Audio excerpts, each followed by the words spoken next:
block party claps and double digits. Got the Barclays clicking, the whole block is with it. Left a lot on the table, now we coming to get it. The shook one's gone, we too Brooklyn strong. Can't stop, won't stop from the Brooklyn block.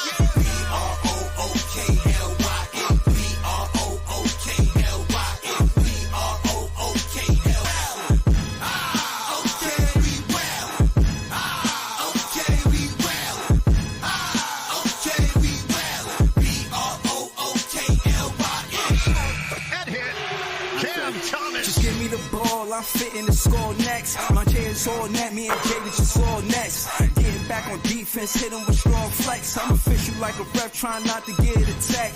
Can we go hard on Brooklyn? That's a promise. Watch me like a Cam, cause it's my time. Make you watch me like a Cam, cause it's my time. Switch, they can't guard me, especially side the Barclays. Spin between crosses, I can score with both hands. Midi flawless, and I get to paint like an artist. I'm a boss smith, so you should respect my handle. I see the big picture with the Nets like a mantle. In the future, I see us as champs too. And when we do, I'ma do a Brooklyn dance move. The stir that whole Millie rock like a fan do. And that's a bet like my parlay on FanDuel. B-R-O-O-K-L-Y-N. B-R-O-O-K-L-Y-N. B-R-O-O-K-L-Y-N. Yo, man, we is in the building, man. It's lit, man. We got Nets Press with us. And, you know, you see the title, man. He got some scenarios we need to discuss. Shit, we're going to get into it, man. We're going to get into the playoffs. We're going to get into a few things, you know what I'm saying? But I want to say shout out to Nets Press and thank you for pulling back up to the show, man. Appreciate you every time. Of course, man. Of course. Thank you for having me on again. Yeah, nah, that's all goody, man. So you graduated, man. Talk to me, man. I want to say congratulations. That's what I want to say. I want to say congratulations and salute to that, man. I know it takes hard work to get there. You know, it's easy to say, but harder to do. So I want to say we appreciate you, man. I appreciate that a lot, brother. Yeah, I did 4 years, got my bachelor's in sports management, and looking forward to what's ahead. I'm hoping to get within an organization here shortly and see what I can do. Yeah, no, again, me knowing you taking like a professional route going into college, and actually getting, you know what I'm saying, graduating for in a major, it shows that you do this 24/7. You know, some people new to this, but you seem true to this, Nets Press. So again, shout out to you, man. So hold on, again, the draft just happened earlier. You already got a scenario. I'm interested, man. Like, what's going on?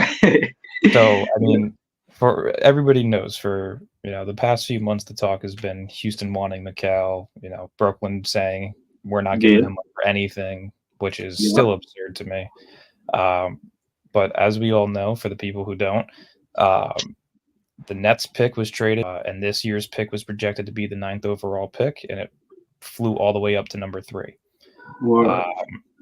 This is considered one of the lighter drafts, one of the weaker drafts, I should say, in recent years. But Nets Press, why is that? Like, because I'm hearing that too, and I don't follow college ball to say it is or isn't. How you feel about the draft? I don't think it's weak whatsoever. People are really downplaying this because of the fact that there's not the next Victor Wembanyama, Zion Williamson, LeBron James. It's not any of that in this draft class, and I think that's okay. We can't expect 7'5" Kevin Durant's and 18-year-old LeBron's to be jumping into the draft every single year. It's just not possible. But for the people that don't know, this is a very, very loaded, high potential draft, meaning not a lot of these guys are going to be day one starters and ready to go. These are project players, kind of similar to like Noah Clowney, Dariq Whitehead. These are project guys. Okay. So hold on. Let's slow down for a second, just so y'all know. This is how I view a Noah Clowney, and I say that because I see the trajectory, and this is going kind of backtracking before we get to the scenario, right? Yeah. I've seen them get Dariq Whitehead, Noah Clowney, Jalen Wilson. So case in point is all of those players, to your point, not necessarily NBA ready, but G League ready. And I think they rather just, it's like a bird in the hand is more than a bird in the bush. You know what I mean? Like you get the guys, you put them in a G League, and they not only get better, but they get better through the way you play your style of a basketball. You feel what I'm saying? Definitely. Well, I like that in the Nets front office. A lot. But go ahead, continue. I'm listening. So I mean, just to name a few guys off the top of my head, like that I feel are going to be, the most I see out of this draft class is like a second option at best, right? I don't see any first option, high caliber all-star type players just yet, but the potential of some of these guys are high. Just to name a few: Stephon Castle, the 6'6" guard out of UConn. Rob Dillingham reminds me a ton of Tyrese Maxey. Nikola Topic, very, very, very similar to when Luka was in the draft. Luka wasn't considered the number one pick. He went 4, I believe. Okay. Topic has a very, very similar build to him. He's a 6'6" point guard, playmaking, better on the defensive end than Luka is, but has the all-around offensive game. Alexander Sarr, Zachariah Rashard. There are tons of players in this class that could be great fits for this team, specifically the guards. The first 3 I mentioned, Topic, Stephon Castle, and Rob Dillingham. Those are 3 guys that would be perfect on this Nets for next season. So it's definitely not a weak class in my eyes, at least. I mean, you even have guys in the later parts of the first round, early second round, like Ryan Dunn. He's like a 6'8" small forward. Hold on. Yo, chill out, Leaf, man. Let's press to give a scenario. I don't need a whole big panel at once right now. Keeping it real subtle, real for a few minutes. You know what I'm saying? I don't know why you put all those E's after the R. Damn. Go continue. Because I got the plan to rebuild. Well, here, let me get to the point. Hold on, no. Wait, listen. Leif, you obviously know I'm gonna let you on the panel, bro. But without a rebuttal, I just want to hear Dylan what you gonna say, and then we gonna open the panel, man. Chill out. Yo, go ahead, Dylan. So for the first portion of the scenario, right, I think that it's safe to say if Sean Marks is smart, which he hasn't been. But if he is, he's going to revisit this Mikal Bridges scenario. And in no world are we getting Jalen Green again in a scenario. It's not going to happen. And I also think it's right for it not to happen. I don't think if you're in the rebuild stage, Jalen Green and Cam Thomas are the 2 to pair together. Just doesn't make sense. And I'm okay with not getting him. But if you're going to move Bridges, right, there was 2 trades that Houston proposed to Brooklyn at the trade deadline. One of which was Mikal Bridges for Jalen Green, our 2024 first round pick back unprotected, and then our 2025 and 2026 pick back unprotected. I'm sorry, not unprotected, but with protections on it. So that was the reason that got declined. The second trade was all of the so break that down for whoever's listening. Break down the protections. What's the protection on a draft pick? Just explain that. So with the people that I had spoken to, I didn't get the specifics on the protections. I'm assuming it was probably around the top 5 to top 10 protected, meaning that if our pick fell within those ranges, Houston would get it back, which it makes sense to decline that. If you're going to want your picks back, you want them back. You know what I mean? So look, so hypothetically, we didn't have no protection on that pick we gave Houston because they went from 9 to 3. Correct. Okay. None of the picks that we gave them have protections. But the second trade scenario, but the second confirmed trade that Houston offered was all of our picks back. So 2024, 2025, 2026, and 2027 for the Suns picks, 2025, 2027, 2028, and 2029. Brooklyn quickly declined that as well. Again, I don't know if I fully agree with it. That's tough to pass on, knowing that you have the future in your hands. Yeah, hold on, Dylan. Let's bring it back for a second because I'm trying to figure something. How did it go from 9 to 3? It's all based on the lottery. It's literally they spin a little thing and they pick a ball out, and that's how it happens. It is the worst format to a draft ever. The Detroit Pistons are. Oh my goodness, yo! Yeah. You talk about like 3 call Monty type. Like you got a hat, and then like you put names in a hat, and then that's who you fucking hold hands with in a park or some shit like that. You remember those type shit? You trying to tell me the NBA lottery is that easy? It's just it is just like that. So the Hawks had a 3% chance to land the number 1 pick, and they did. Let's just put it that way. Right. But yeah, I mean, like personally, I think it's the worst format to a draft ever. I think the lottery is cool, but I feel like the top 5 picks should be guaranteed to the 5 worst records. Like the Pistons have been a combined 33 and like 131 over the last 2 years, and they have not had a top 5 pick. I'm sorry, their last year's pick was number 5. They haven't had a top 3 pick, but they have been a bottom 3 team in the league for the last few years, and they have not been rewarded for it. So it's definitely a very corrupt format that they have. But going back to the scenario, right? Those are the 2 trades that got confirmed. Both were declined by Brooklyn. My scenario as of right now is it looks like Houston values Phoenix's pick more than our picks, which makes sense. Phoenix is on the verge of blowing things up within the next 2 years, potentially. And we have 3 of their picks, from 2027 through 2029. Yeah, but let's keep it Dylan. That shit hard to top, no lie, pause or whatever. Bro, the third? Come on, man. It's only 1 and 2. You know what I'm saying? It's only 1 and 2. Hold on. Let me get to the chat real quick. Yo, shout out to John, shout out to Easy, shout out to Leaf. I'm finna throw the link in the chat. We're gonna get to these scenarios. Shout out to my guy Iceman, always sharing it on Twitter. That's my guy, man. Shout out to you, bro. Shout out to Joey BK86. He said, "What up, Next World?" Yo, shout out to all y'all. I'm finna throw the link in the chat for sure. But okay. So far, Dylan, we gave them Nets Press. We gave them Eaton. Oh, that's who they got with our pick, right? Tyree Eason, yeah. They got him with pick 17 last year. They got him with they had a 17th pick from us. First round 17th pick. Correct. And this year they got a fucking first round 3rd. Yo, that's crazy, bro. Yeah. Like that shit don't fit well with my Nets fan spirit. I can't lie to you, bro. Well, that if you want to hear some even worse news, feeling some type of way. Hey, if you want to hear some worse news, this is the 3rd top 3 pick we have given up in the last 9 years via trade. Damn. So it is not fun. That's not all on Sean Marks. He wasn't here for 9 years. That is true. I can't fully blame him for that, but I can blame him for not picking up the phone and doing his job. This is a guy that has been known for getting fleeced and bent over in every single way possible. And I'm not going to say pause for it because he physically has been bent over in multiple different trades. He could have had these picks back if he really negotiated it. And here's the scenario that I'm going to bring. The Phoenix Suns picks are more valuable to the Rockets than the Nets picks. For what reason, I'm not too sure because I don't even fully agree with it.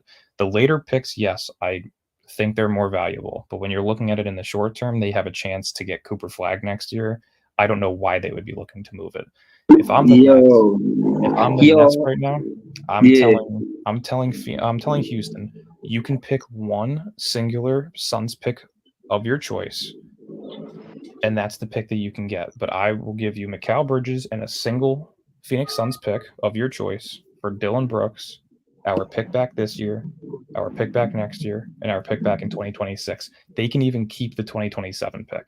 So not only would they be adding a Suns pick and Mikal Bridges, but they would be also keeping our 2027 first round pick to use in different trades if they feel, or if they want to keep it thinking we're going to suck by then. But either way, you're giving them, it's pretty much trading Mikal Bridges for 2 first round picks, which I think is what his value is right now. So I think that's the route that Sean Marks needs to try and go. If you can get your next 3, or I should say your next 2 years picks back plus this year for a Suns pick and Mikal Bridges, I don't care who the player is in that deal that they give us. You could give me fucking Steven Adams and Jeff Green and I'll be fine with it. But realistically, that's the route that I would go. And then, of course, following along with that, trading Dorian Finney-Smith. I've already heard things that has him potentially heading over to LA for the 17th overall pick this year. And then moving Cam Johnson for a future first that has a protection on it, plus like a salary filler. I could see, Golden State being a team of interest, maybe doing an Andrew Wiggins for Cam Johnson and a protected first round pick to Brooklyn.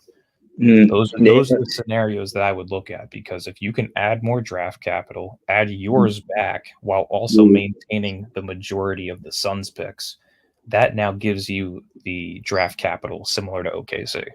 You'd have over 14 first-round picks, 5-6 of which are likely to be top 10 picks. So that gives you the room to not even so much rebuild, because the Nets are in a position where they have Cam Thomas, they can bring back Nick Claxton, they have Noah Clay, they have Dariq Whitehead, they have Jalen Wilson, they can bring back Trendon Watford. That's already 6 players under the age of 25. You're already halfway done with your rebuild. You just need to now draft the star, right? You got to take but y'all still don't get after Cam Thomas. You don't think he should be the star that they, take to the next level? I'm just not sure if a single dimensional offensive player can really be considered the number one. Can he be a number one scorer on a rebuilding team? Of course. But when you're talking about long-term success and contending, I'm not sure if I fully trust him to be the number one just yet. I would need to see what he looks like in that scenario. And we kind of did this year, and it didn't result in wins. I love Cam Thomas as of right now, but I'm picking winning over individual stats any day of the week. So I think drafting potential stars is the route to go.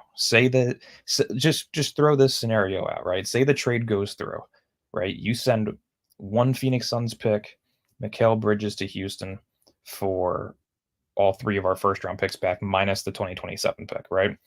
Say you draft Nikola Topic this year. Now you have a 6'6" point guard. You have Cam Thomas, you have Nick Claxton when you bring him back, you have Trendon Watford when you bring him back. Say you're a bottom 5 team next year, somehow you get lucky and land a top 3 pick. You could add Ace Bailey or Cooper Flagg. That now gives you your star, I guess you can say, trio of under 24-year-old players, Cam Thomas, Nikola Topic, and whether it's Cooper Flagg or Ace Bailey. Now you're in a position where you have your pick in 2026, an additional pick from the Cam Johnson trade. You have 3 Phoenix Suns picks. You have a Dallas Mavericks pick. You have a Philadelphia pick. And now you have your own 2030, 2031, and 2032. By the time that 2026 draft comes along, your 2032 pick would start. So you would have over 10 tradable picks, including now 8 to 9 young players under the age of 25 who are already developing and may or may not hit that star potential just yet. So that's something that could truly work for us in our favor, knowing that we're already halfway done with the rebuild. We're just those 2 young players that we can draft away who could be star potential. Because then by 2026, 2027, you could use those remaining picks, whatever contracts you don't like, whatever players you feel aren't developing quick enough, package those together and go grab your superstar. And now you would have Topic, Cooper Flagg or Ace Bailey, Cam Thomas, and whatever that superstar may be. That's the route that you want to go. It's a very similar route. So regardless of Cam Thomas being a star, now you got him in the winning formula. Like he's around. He may not be the guy to you, but he's around though. He's not traded or anything like that. I could see him being the second option scorer / second option on a team. Topic being like, your facilitator. So all right, so I can give you 15-10 type of guy. Man, let's do this then, Dylan. So right now on the Nets, I got Cam Thomas the best scorer on the team. He should have been the number 1 option the entire season, but they ain't give it to him. Without a doubt. All right, so right now, who will we, like you said, we can move DFS and Cam Johnson, pause or whatever, and if we could do that for 2 first rounders, and again, I'm about to throw the link in the chat. You said a lot. Shout to my guy Dylan. You know what I'm saying? But that being said, 2 first rounders. Say we get a quote unquote superstar. Who do we get and to match up? Because you will have to pay him with Cam Thomas, and let me say why. In my opinion, anyways, is because he knows how to run a pick and roll. Now, I've never seen a teammate he had where he didn't know how to play alongside him.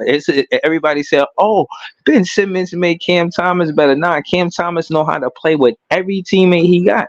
Look how, and again, yeah, that was a knock on him because he ain't have playmaking. He could play with anybody because no matter where he gonna go, he gonna score the ball. But we Yeah. did see him develop that this season. That's fair to say. We No, did see definitely. him. I think we can That's see what I'm him saying. next Who's season number averaging like two? 4 or Like 5 assists. who's on this team? That's what I'm asking you, Dylan. Who's on this team? That's press. Who's on this team that's make Cam Thomas a number 2 option? Nobody. Anybody in the league? Oh, anybody in the league. I thought you meant on our team currently. It's tough. It truly depends on what they do. So like say my scenario ends up happening, right? We'll just go off of that. Say that they draft a point guard this year. Say that they draft Cooper Flagg or Ace Bailey next year. Both of them are small forwards / power forwards. So right then and there, you would have your point guard, your shooting guard, your small forward, and your center locked down. Depending on the development of Noah Clowney, he could be your starting power forward, or you may be looking to move on from somebody within that starting 5. I don't know. Yo, hold on, Nets press. Yo, look, I got Mo Beasley in the building. Already know I got Nets fans. I got Easy. I got Hakeem, Jonathan, Hoffa, Leaf. I mean, shall I go on? Know what I'm saying? Ain't nothing but Nets fans in here. But that being said, shout out to my guy Mo Beasley. He a Houston Rocket fan. You feel me? So I was finna throw the link up in the chat. I know you know what I'm saying we could kick it with him. Hopefully he available, know what I mean? Nets fans heavy in here though. You ready for me to throw the link in the chat? Yeah, go for it, man. All right. See, you got Ray LM saying I like Dylan ideas, man. They calling you by your first name, man. They love you, man. Yo, I need y'all to tell him congratulations, man. He graduated college. You know what I'm saying? Respectfully. That's a, you know what I mean? But yeah, I mean, so, like realistically, say you go with that route, you would have, you know, this year's pick, next year's pick. By 2026 is when you would be superstar hunting, right? By then, if I'm just thinking about players who could be available off the top of my head, guys like Joel Embiid, Giannis. Okay. Embiid. King Thomas is a 2 to Embiid. Okay. Giannis, he's a 2 to Giannis. I guess. Giannis in 2 years would be actually on the older side. I think he'd be 32 or 33. So I don't know how much that would be, you know, of favor to us, but you know, there's definitely superstars out there that will be available within the next 2 years that you could jump on. And I think that's just the smartest route you can go right now. No, I'm with you. Hold on. Shout out to Mo Beasley, man. Mo Beasley in the building. Hold on. I just want to introduce everybody. Mo Beasley. You got Dylan. You got that's Dylan the Nets Press. He heavy on IG. He on Twitter too. I seen his YouTube. He had like 3 videos. They was dope though. Shout out to Dylan. Hold on. We got Mo Beasley in the building. We got Leaf in the building. We got Dre. He is 76er. He in the building. LM. You know he a Nets fan for sure. And I ain't gonna lie, he low key a Spurs fan, no lie. Too, he like the Spurs too. I can't lie to you. Yo, listen, when you're a Nets fan, you kind of have to have a backup team because we're so ass all the time. It's crazy. That's not even fair, man. Yeah, that's wild. Yeah, now listen, I want to say shout out to everybody. You know what I'm saying? I know y'all got a lot of questions. There's a lot of scenarios, man. You know what I'm saying? You shaking up the scene right now, Dylan. I can't lie to you. You know what I mean? I want to hear what Mo has to say coming from a Rockets fan. I got to hear this. Yeah, shout out to Mo. Appreciate you, Mo BC. Thanks for pulling up, man. How you feel about Eaton in the first place? Do you like that y'all got Eaton, and what you think about the third draft pick?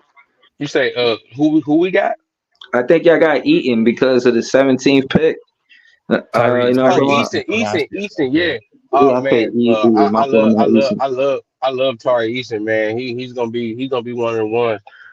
This third man, to be honest, I was really surprised. I was floored.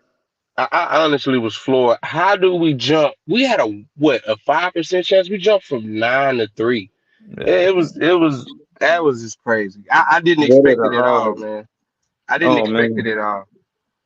Me personally, I'm not trying to trade this pick. I want to keep this pick, and I'm gonna say some things, and this might be a little harsh, but I'm speaking from my point of view. Why trade this pick when, you know, we can kind of bank on you guys to kind of be back in the top 10 next season, and to me personally, I'm taking Donovan Clingan at number 3. To me, these point guards, I'm waiting for next year for point guards. I'm looking at Dylan Harper. I think I don't know if you guys are going to be able to improve enough to not be in this position again. And to me, I ain't going to say point guards grow on trees, but they kind of grow on trees unless they're generational. And you can find a point guard in any draft, man. To me, so I'm taking Clingan number 3 overall. I'm staying the status quo. Y'all can keep Mikal Bridges. You had a chance to get up off of him and you didn't, so you just got to roll with what you got for now. No, I definitely agree with that. If you're from a Rockets perspective, I'm gonna be all honest with you, bro. Like the Mikal deal. No, leave. Let Dylan respond. Then leave next. Oh no, I'm good. I'm good. You're good. Leave. Go ahead. I'm gonna be all honest with you, bro. Like whatever Mikal deal was on the table, I'm over it. I know exactly what the direction should be based on the coaching hire. And I think that's the most important thing that we have to go forward with. There's no reason why we shouldn't be going all in on defense and athleticism and rebounding in the front court. I don't know, and I'm not gonna say this shit no more. I'm gonna say it for the last time now. And now that the Lakers want to trade the 17th pick, this is basically the door opener. I said Dorian Finney-Smith was gonna be probably traded, probably gonna be a trade interest on draft day, and I was correct. And I'm going to be correct because now the Lakers is looking at getting another expiring contract, which Dorian Finney-Smith has. Mm-hmm. That 17th pick, bro, like could be to the player, bro, that I've wanted for the last 6 months. For the last 6 months, bro. This is not a guard draft. This is not a wing draft. This is not a demigod draft at the 4. Everybody think they're gonna get the next watered down Wemby or some shit. No. Oh hell no! Don't tell me you're about to say Zach Edey. Listen to me. The reason why fucking go.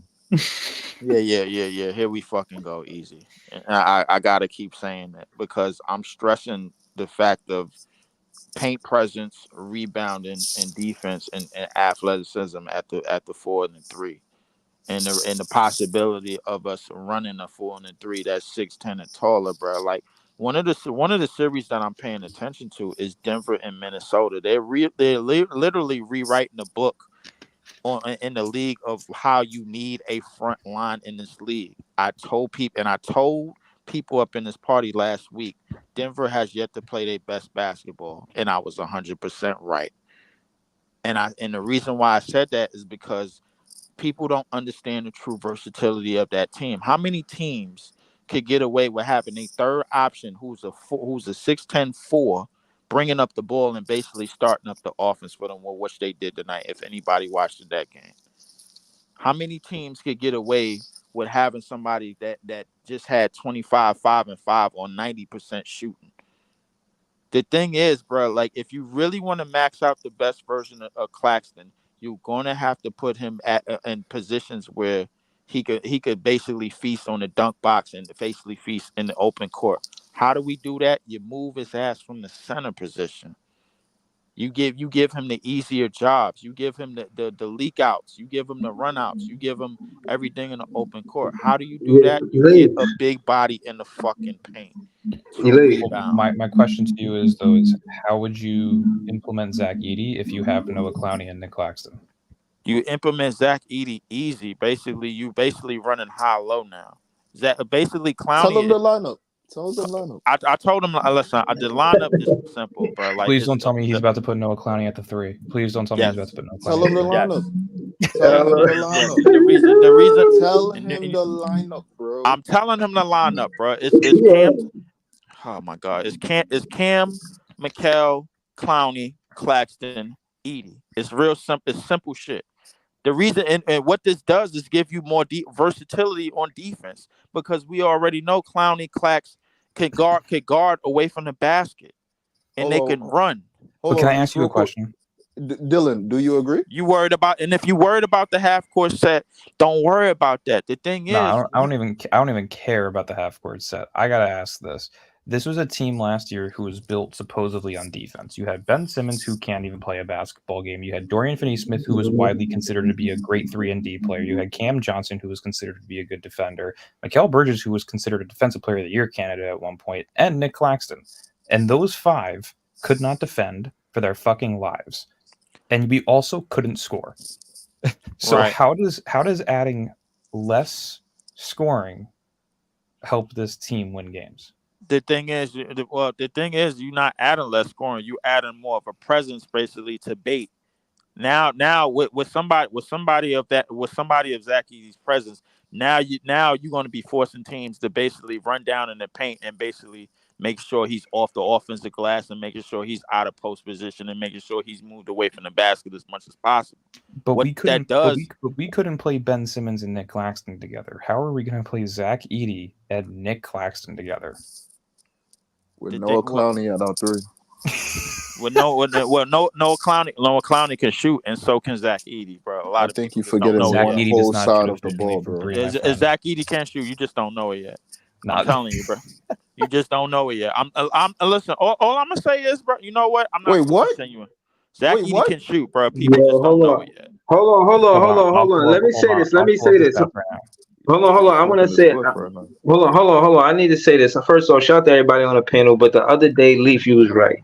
Leaf, if Big Priest came up here and they were saying this and that about your scenario on how they felt the way about it, but they ain't had their own scenario. So I want to say shout out to Dylan because he got his own scenario. And I also want to say, don't try to knock another man's scenario if you don't pull up with your own scenario. You know what I'm saying? Even if we disagree with Leaf with Noah Clowney being at the 3, I mean, I still want to hear it. You know what I'm saying? So I don't knock nobody's scenario. You know what I mean? Shout out to Mo Beasley, he's a Houston Rocket fan. He said he loved Easton. I ain't gonna lie, that shit hurt my net fan spirit when I heard it. I ain't gonna lie to you. You know what I'm saying? Because Yo, I think. let me jump in for a second here. Hold on, let me say why real fast, Dylan. Yeah, you got it. It's because I feel like the strength of Sean Marks is the draft opposed to the free agency. But go ahead, Dylan. Talk to him.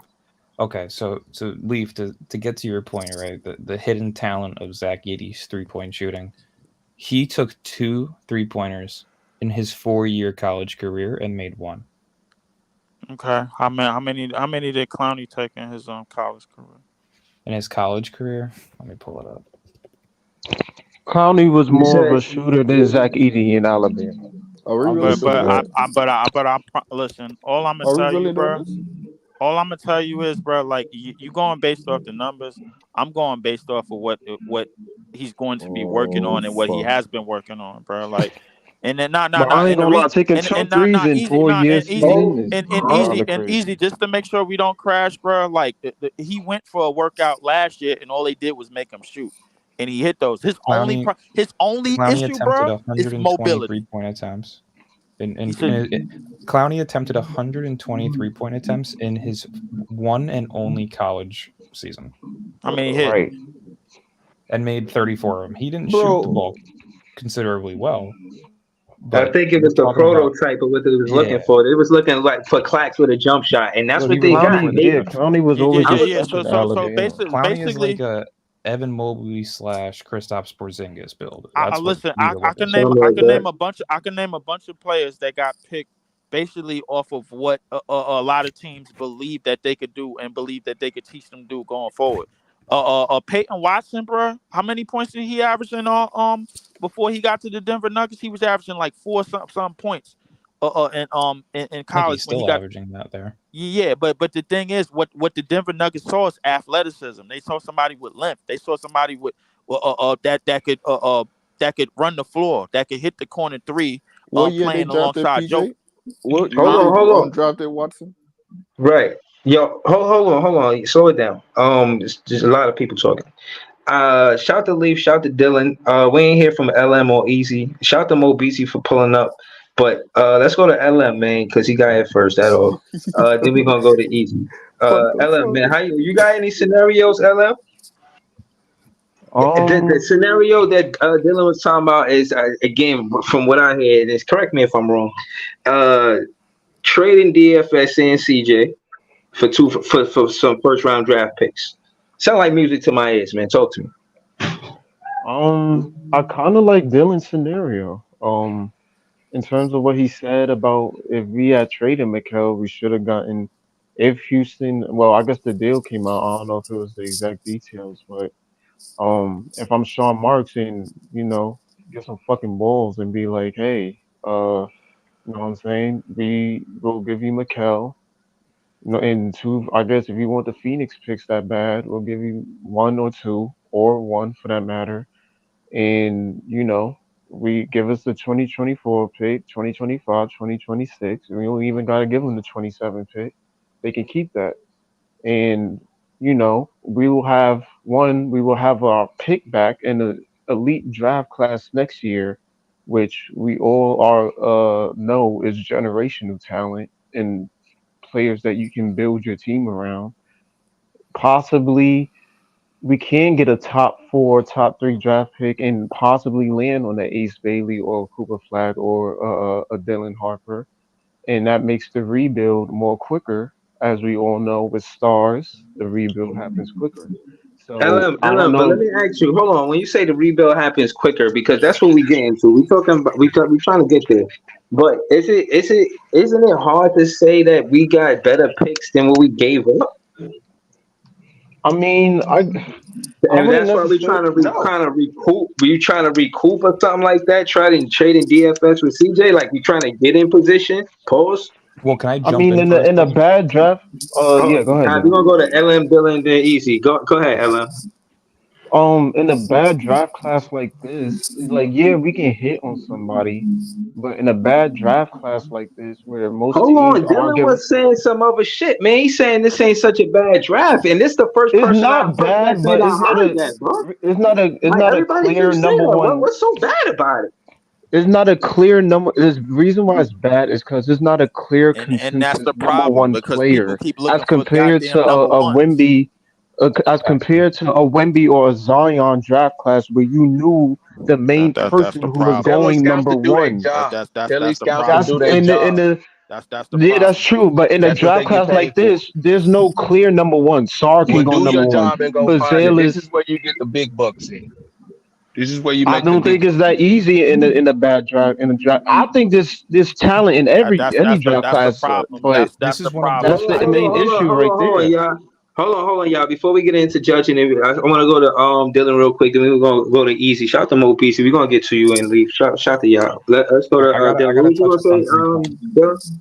I gotta touch up on 3 points. For the people that think this is a bad draft class, this is simply gonna be we're gonna look back on this one in 5 years and say this was one of the most hidden talents draft class we've seen in a while. There are so many hidden talents in I this one agree. that I people would are going to agree look with back that. on this and feel stupid for saying, "Oh, we're thinking of trading this pick for this future pick." Like that's what's going to end up happening. Two, though, back to Leafs' point with the Zach Edey thing. If you wanted a player who will come in here and actually do their job on day one and probably be a very good player, is Tyler Smith. I believe he's projected to go around 20 through 25, but he's a Yes, 6'11 Dylan, stretch I four. agree. He's a 6'11 stretch four who averaged 14 points and 5 rebounds. He shot 36% from three. That's a guy that I would be interested in if we were to get pick 17. Ryan Dunn, the 6'8 forward out of Virginia, high caliber defender, another great Jordy Fernandez fit. Strap down. So I would definitely say those are two players around that range that I would think of. And then who was last speaking? Who was saying one of their scenarios? I think it was me. That was LM. Yeah, we was listening to LM. Then we was gonna go to easy. Go ahead, LM. Yeah, go for it. What I want to just But say was, I was saying to just hopping on Dylan's point. And Tyler Smith would be a wonderful pickup for us. By the way, I absolutely agree with that. Yeah, he's already But spent time in the G League. Like yeah, he's ready. that would be an amazing pickup. But yeah, I agree mostly with Dylan. If we had our picks back, if we did the McHale trade and we had our future back, I would look more forward towards the next year where one there's going to be better free agents. There's going to be a better draft class where you can and I think we will have more financial flexibility as to where we can sign a star. You add I, that to possibly a star that we're gonna get if we had a pick in the draft in the Ace Bailey or Cooper Flag or Dylan or whoever. We already will have Cam Thomas. I'm assuming. Hold on. That's Let's slow it down. Like, who's this? Who's this Robert Dillingham dude? Who the hell is this dude, bro? Oh man, No, don't even get me respectfully, started. from Kentucky. He's from Kentucky. He's 6'3" point guard. You know what I'm He's saying? small, man. He's a dog.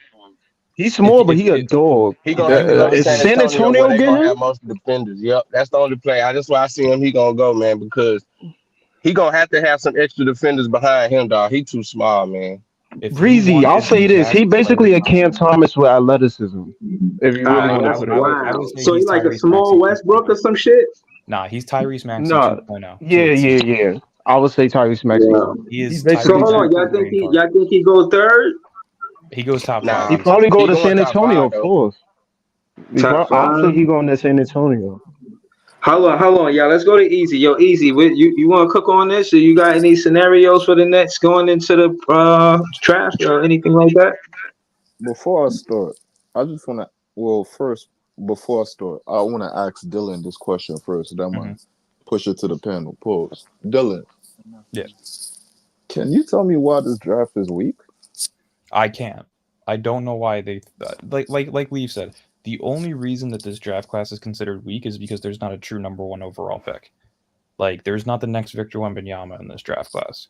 So that is the only reason that people are saying it's weak. It is filled with depth.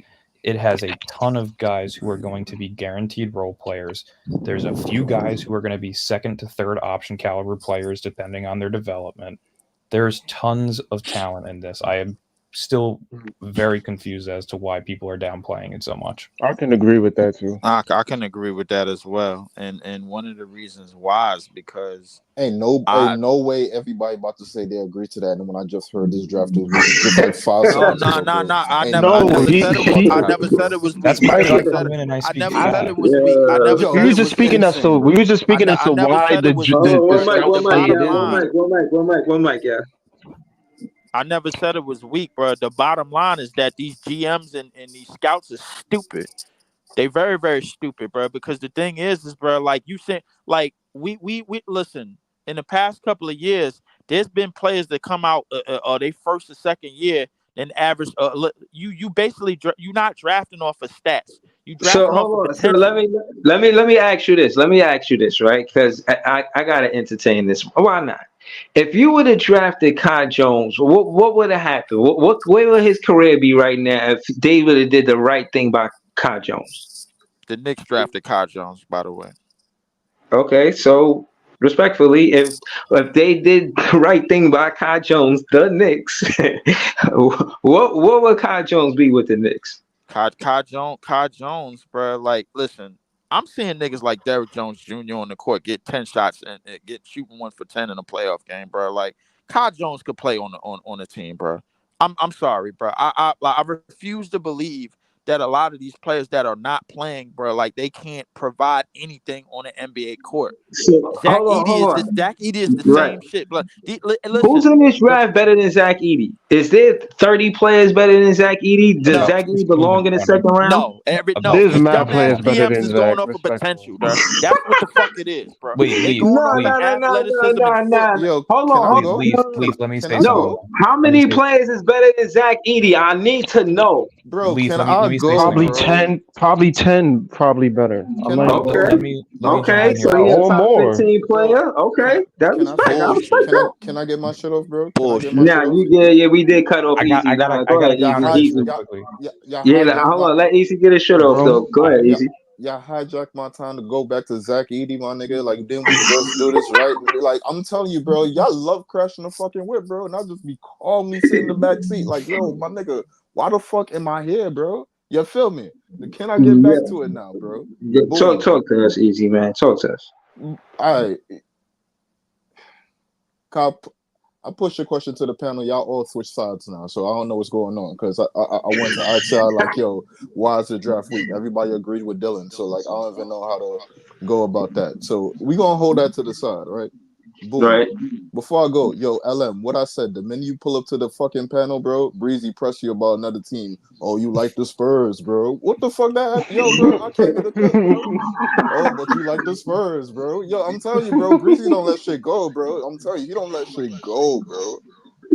I just be playing, man. Yo, all right, look, yo, Dylan. Here's my thing, right? I don't like doing this fucking making up scenario bullshit, right? It's the only way to live as a Nets fan when you don't get to watch playoff basketball pretty much every other year. This is real shit. I'll take the scenarios. Or you can just fall in love with the game and just watch ball then and just become a Spurs fan. Oh yeah, nah. We gonna get into the playoffs because we ain't get into that. We was talking Nets ball first. Because I did want to hear the club, scenario. Dylan. Join the club, buddy. You got a better future, bro. Here's my thing though, right? I don't like making up scenarios because at the end of the day, it's going to be a bunch of guys that I don't know making the decisions for me at the end of the day. So I could come up with 1,000 scenarios, and these niggas could choose the one scenario that I don't come up with. That could be the fucking worst decision in my mind. And at the time, will likely be the worst. And it might be the worst, but you never know how that might play out. Right now, it might look like the worst. 2 years down the line, they was cooking on something, but that's you was what I'm fucked up. saying. But you was fucked up in the mind to see it though. So like at this point in time, like I don't like making up scenarios. I'm setting myself up for failure. All right, so easy. Can I hear you speak to what you were saying in the chat about how you told us that it was going to be a good pick that the Rockets was going to get? Remember you were saying that in chat? Oh, remember I told y'all niggas. I've been told y'all niggas from when the regular season was going on, bro. From the minute we lost to Detroit. I'm like, yo, we are gonna give the Rockets a top 5 pick, bro. Watch the way how we fucking up, nigga. We gonna give the Rockets a top 5 pick. Look where the fuck it landed. Top 3, my nigga. What I told y'all, nigga? What did I tell y'all, bro? That's crazy, bro. Fuck I told y'all, bro. Nah, that's real shit, bro. Here, I gotta jump in for a second though, and I gotta counter Leaf again because I still can't get over the fact that he said Zach Edey is one of the best players in this draft. He said top 15. Respectfully. No, hold on, Dylan, real quick. Yeah. Because I have to do this, bro. So, my boy Leaf said that Zach Edey has the potential to be better than Wemby. Do you agree? Holy shit! He was trolling, man. He said 5 years from now. No, put the context. No, he was trolling. He was trolling, bro. Okay. He wasn't trolling. He was dead ass, bro. He wasn't trolling. He said 5 years from now. 5 That's years his take, from bro. now. That's his take. Let me just say this. I just want to know, like, how do you feel about that take? Like from the things that Leaf outlined about Zach Edey. Do you see as Dave Chappelle once said, cocaine's a hell of a drug, and that's all I have to say to Zach Edey being better than Wemby. But to my point, all right, if we remember just 2-3 years ago, there was a kid coming out of Iowa who won Player of the Year in college, was scoring over 25 a game. What, Luka Garza? Luka Garza. There are players in college who are great in college, and there are players that come out of college who are great in college that are not that good in the NBA. That's going to be Zach Edey. He's going to be a solid role player, but there's going to be nothing more to it. He doesn't move well. He can't shoot. There's just not much to do with him. So to say Zach Edey's a top 15 player in this draft, I wouldn't even consider that. I would say maybe 20 through 25.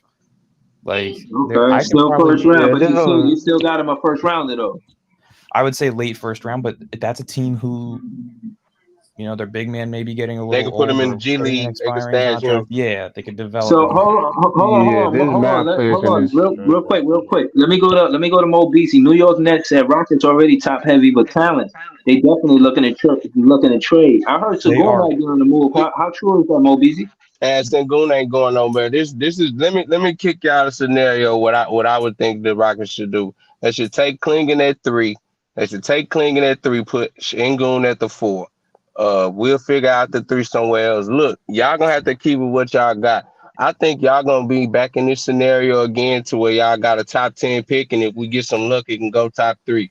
If we get Dylan Harper next year, it's over.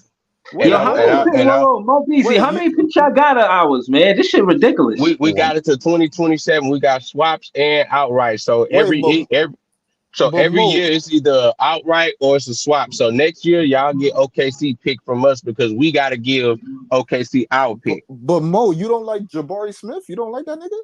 I put him at the 3. I could put Jabari at the 3. But if we get Cooper Flag or Ace Bailey, if that gets up there, man, we can replace Dylan Brooks quick, man. Man, it's so many Jabari at the things. 3 for y'all would be nasty though. I ain't gonna Because you lie. look. I'm looking for Jabari Smith to be somewhat of a. Is that Timberwolves Jaden McDaniels or I don't know Hold which on, one y'all it not is. trying Yeah, to y'all Jaden not trying to McDaniels. replace Van Fleet though. Y'all not trying to replace Van Look, Fleet. we get point. Look, I He's don't on want an to mean to say. expiring contract Look, next year. he's on a 2-for-1. Look, point guards come a dime a dozen.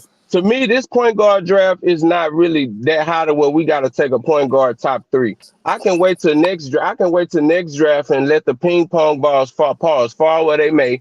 And if we get top 10, I guarantee there's gonna be a point guard next year that's better than Dillingham. Wait, Mo, y'all don't want aim Armin at the 1? But that's the development part. We can develop him to get to the one. He's not ready for that right now. And with Van Fleet is still good enough to play right now. We don't have to burn that number 3 overall pick on a point guard right now. Look at the bigs we got to face in the West. We got Wemby, you got Chet, AD, Jaren Jackson, Zion. And if you think Sengun is gonna guard all those guys by himself in an 82 game stretch, man, you tripping. And So Steven Adams hold on, is Mo Steve. Beasley. That's Mo true. Beasley, hold on. So y'all looking for offense or defense in this draft? I'm looking for defense in this draft, and I'm looking for offense in the next draft. The pick is we're gonna be in the same scenario again, and I guarantee you there's gonna be a point guard coming along that we can take and we can just get that right. Look, Donovan Clingan, 7'2", 280-pound centers. They don't come on trees, man. With that defensive ability, this is a 2-time national champion. Was a defensive anchor for this team. If we can push Şengün at the 4, he can be a Karl Anthony Towns light. Okay. All right. Hold it down. Hold it down. Shout to Mo Beasley. Shout to the panel, man. It's eight of us up here. We got Pod Thorn and AWNC Enterprise in the building. Just because Pod Thorn got here first, man, I want to say shout to Pod Thorn for pulling up. Talk to us, man. Next Press is here with scenarios. I think he's saying is we probably could get 2 first rounders with DFS and CJ with a trade. But it just, Pod Thorn, you got any scenarios you want to talk about with the Nets? Yeah, no, I've been listening the whole time. Nets Press did a really good job laying it out. I'm trading Mikal.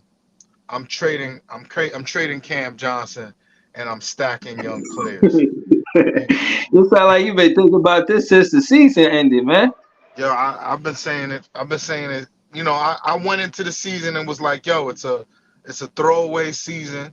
See if you could fix Ben. See how that looked with Mikal, and see if they make a little playoff run. That we don't have our picks. It don't make sense to suck for no reason. So they tried it. They failed. We found out what Mikal's character is. But you know who loves Mikal? Ime. You know who was at that desk to get that pick today, representing the Houston Rockets? Ime. I think Ime has a lot of power. I think they believe in him, and at least we gotta hope, because if you could get off Mikal now, his contract is still cheap, it still has value, and the head coach likes him.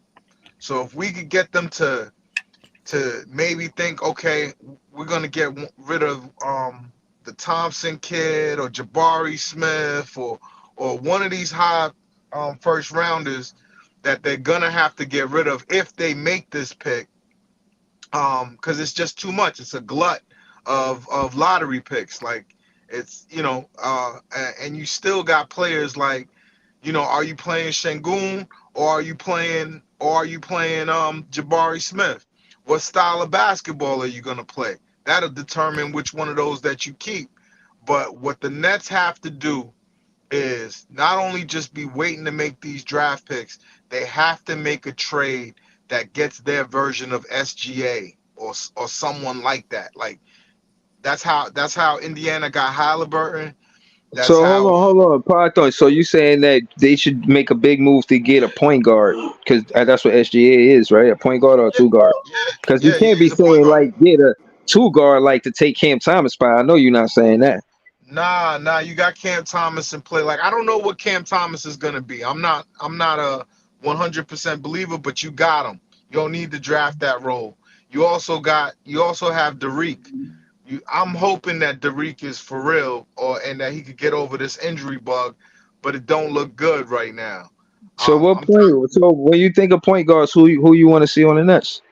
I don't know. It has to be someone sneaky. It has to be it has to be someone that is living in the shadow, or someone like look at the teams in the playoffs right now.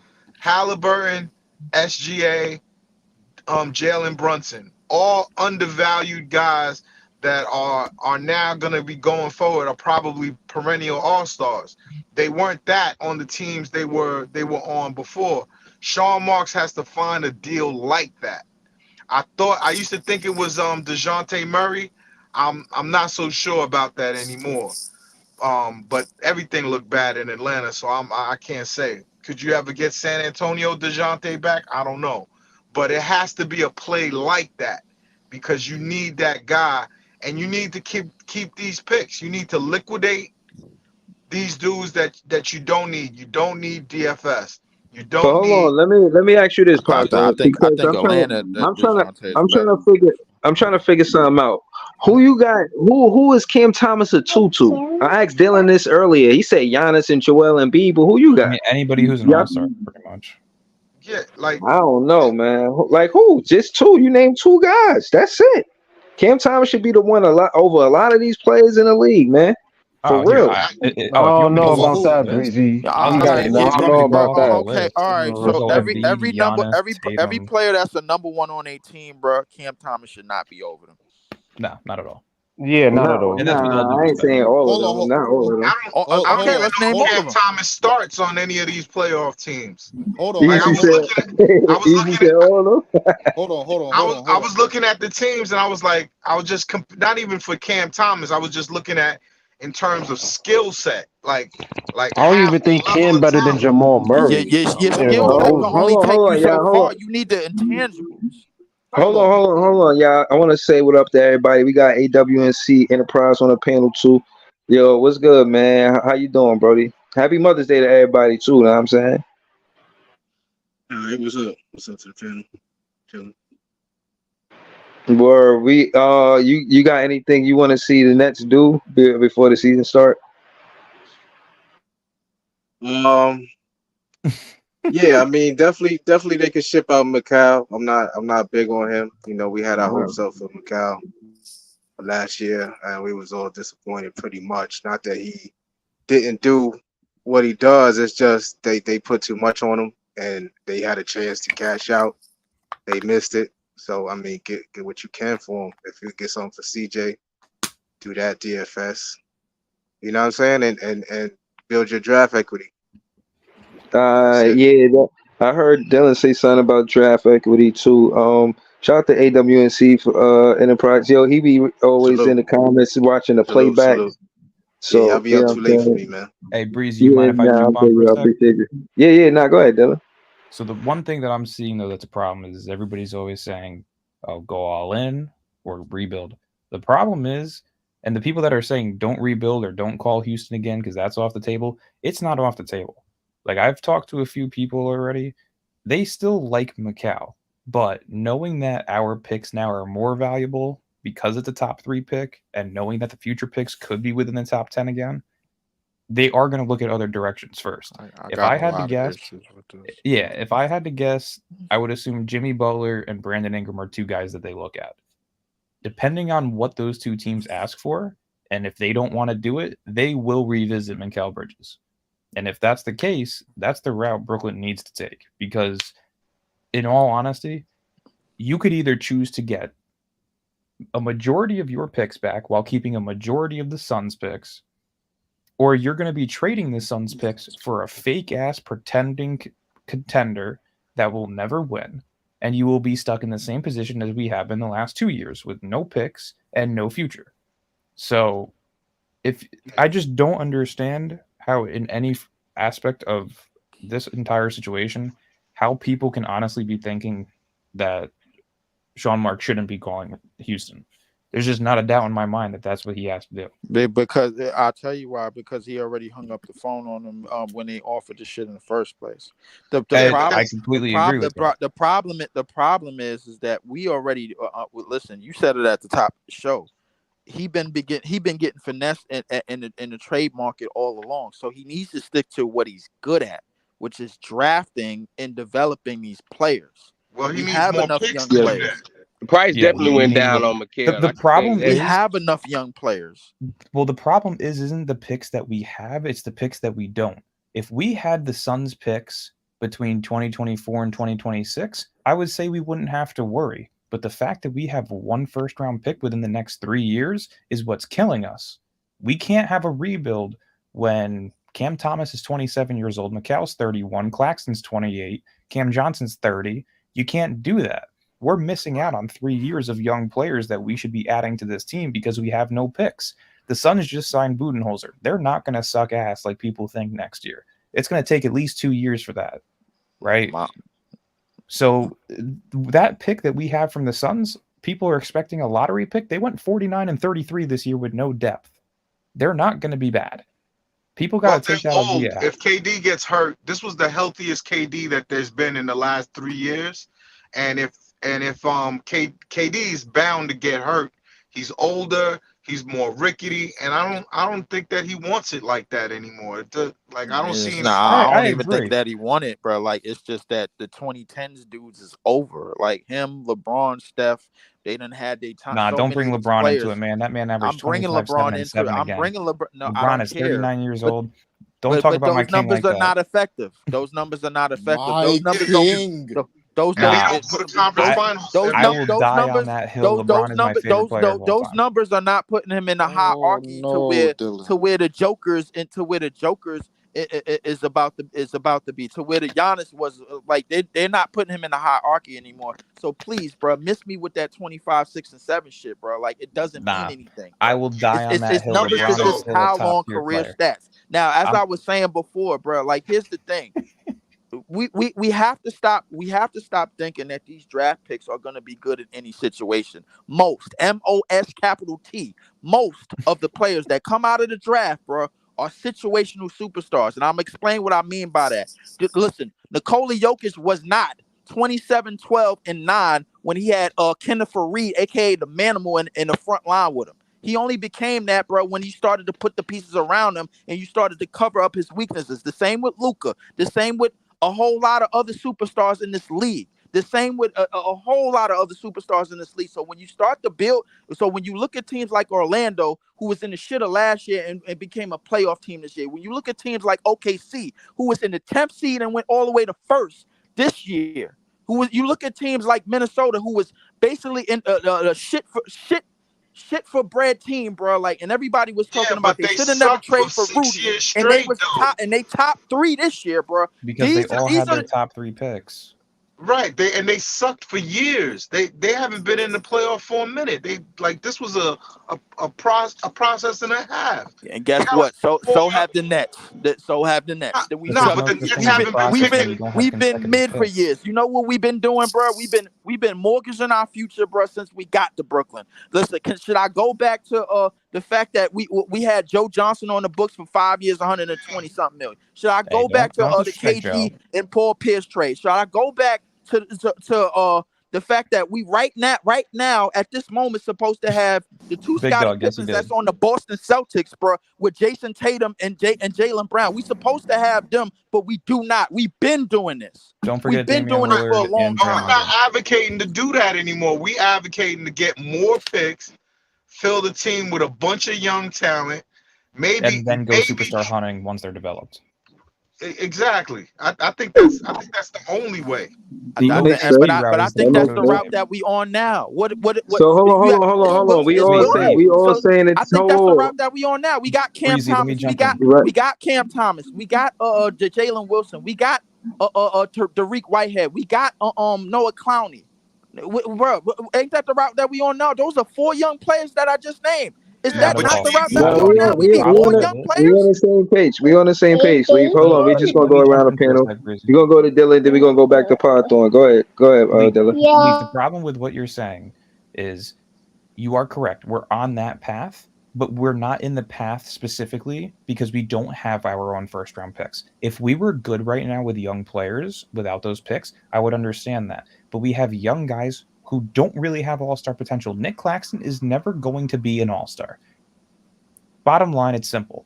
Noah Clowney, we don't know if he's ever going to be an all-star. If I had to put money just like on we it, don't know if them future picks that you're talking about is ever going to be all-stars as well. But the thing is, we have him. We know what he could do, and we know what he's capable of just based off the 5 games. But would you rather bet your luck on drafting players by getting those picks back, or would you rather bet on other teams getting those picks and potentially getting stars while we're still left in the gutter with Ben Simmons, Mikal Bridges, who will be 30 in 2 years, Cam Johnson, who will be 30 in 2 years, paying Cam Johnson $23 million a year, and Nick Claxton $25 million a year? Is that the route that you really want to go? Because that's where we're stuck right now in the middle. And being in the middle in any sport is the worst scenario in any sport. I'm a Pittsburgh Steelers fan. We had Kenny fucking Pickett as our quarterback for 2 seasons. We were stuck in the middle. There's nothing that you can do with that. Yeah, that shit was horrible. Bro, that shit was terrible. Was horrible. No, listen. But Seriously, y'all from a held Steelers on to Roethlisberger. This is what happens when you hold on to Roethlisberger. Hey, don't disrespect my big Ben, all right? Hold on. Before we get to the Steelers, let's go to Python. Python, you wanted to say something? Ben's a top 10 quarterback of all time. Nah, man. This is great. I mean, I don't think we that far off in mind. I would be annoying them every day to let them know that y'all could trade Mikal, it'd be fine. I just want to see them cash these dudes in, because if they play one more year and they're a basement team, none of them have any trade value anymore. Nope. That Cam Johnson contract, you could talk someone into believing I could just add Cam Johnson and we're on. Trade, get him up out of here. The only fear that I have is that the owner and the GM want to win right now. If they want to win right now, they're gonna skip steps and they're gonna fuck this shit up. I would even trade Claxton. Claxton is young, but I would even trade him too, because if you look at these playoffs, for who though, bro? For who? You can't just say that. For who? I trade him for picks. I ain't gonna lie. Claxton is probably I would take Jalen Claxton Barnes is probably the biggest. Claxton is trade him for picks. What kind of picks you getting for Claxton? Hypothetically, I think you could get something from a team that's on the fringe lottery and between. Well, I'll tell you this right now: a team that's heavily interested Memphis? in Claxton from people that I've spoken to, OKC, New Orleans, and Memphis. Yeah, we could do business with any of them, but the point is, Sean Marks could draft. If we're gonna have him, put him in a position to do something that he hasn't done the whole time, which is draft high. He's been finding little gems here and there. We can't necessarily, count on Derek. Derek looks like. I don't know if I trust our GM with a top draft pick, bro. I really don't. I don't know if I trust him with a top. I trust him with middle. I trust him with middle. I trust him with late first rounders, and I trust him with 20 to 30. That's why I trust him at, because the thing is, bro, like really, that's what he's been drafting. That's what he's been right, but if he's been doing not good in the middle round, what makes you think he won't do good if we had he's never had a lottery pick since he's been here, so I wouldn't count him out on that scenario. Like my thing is based on what I was saying about what most players need to become superstars, or what most teams need to become successful, bruh. Why do we need a damn lottery pick? Why do we Because need one? We need to draft an actual all-star. We keep drafting guys who are borderline or not even close to being all-stars. Karis LeVert.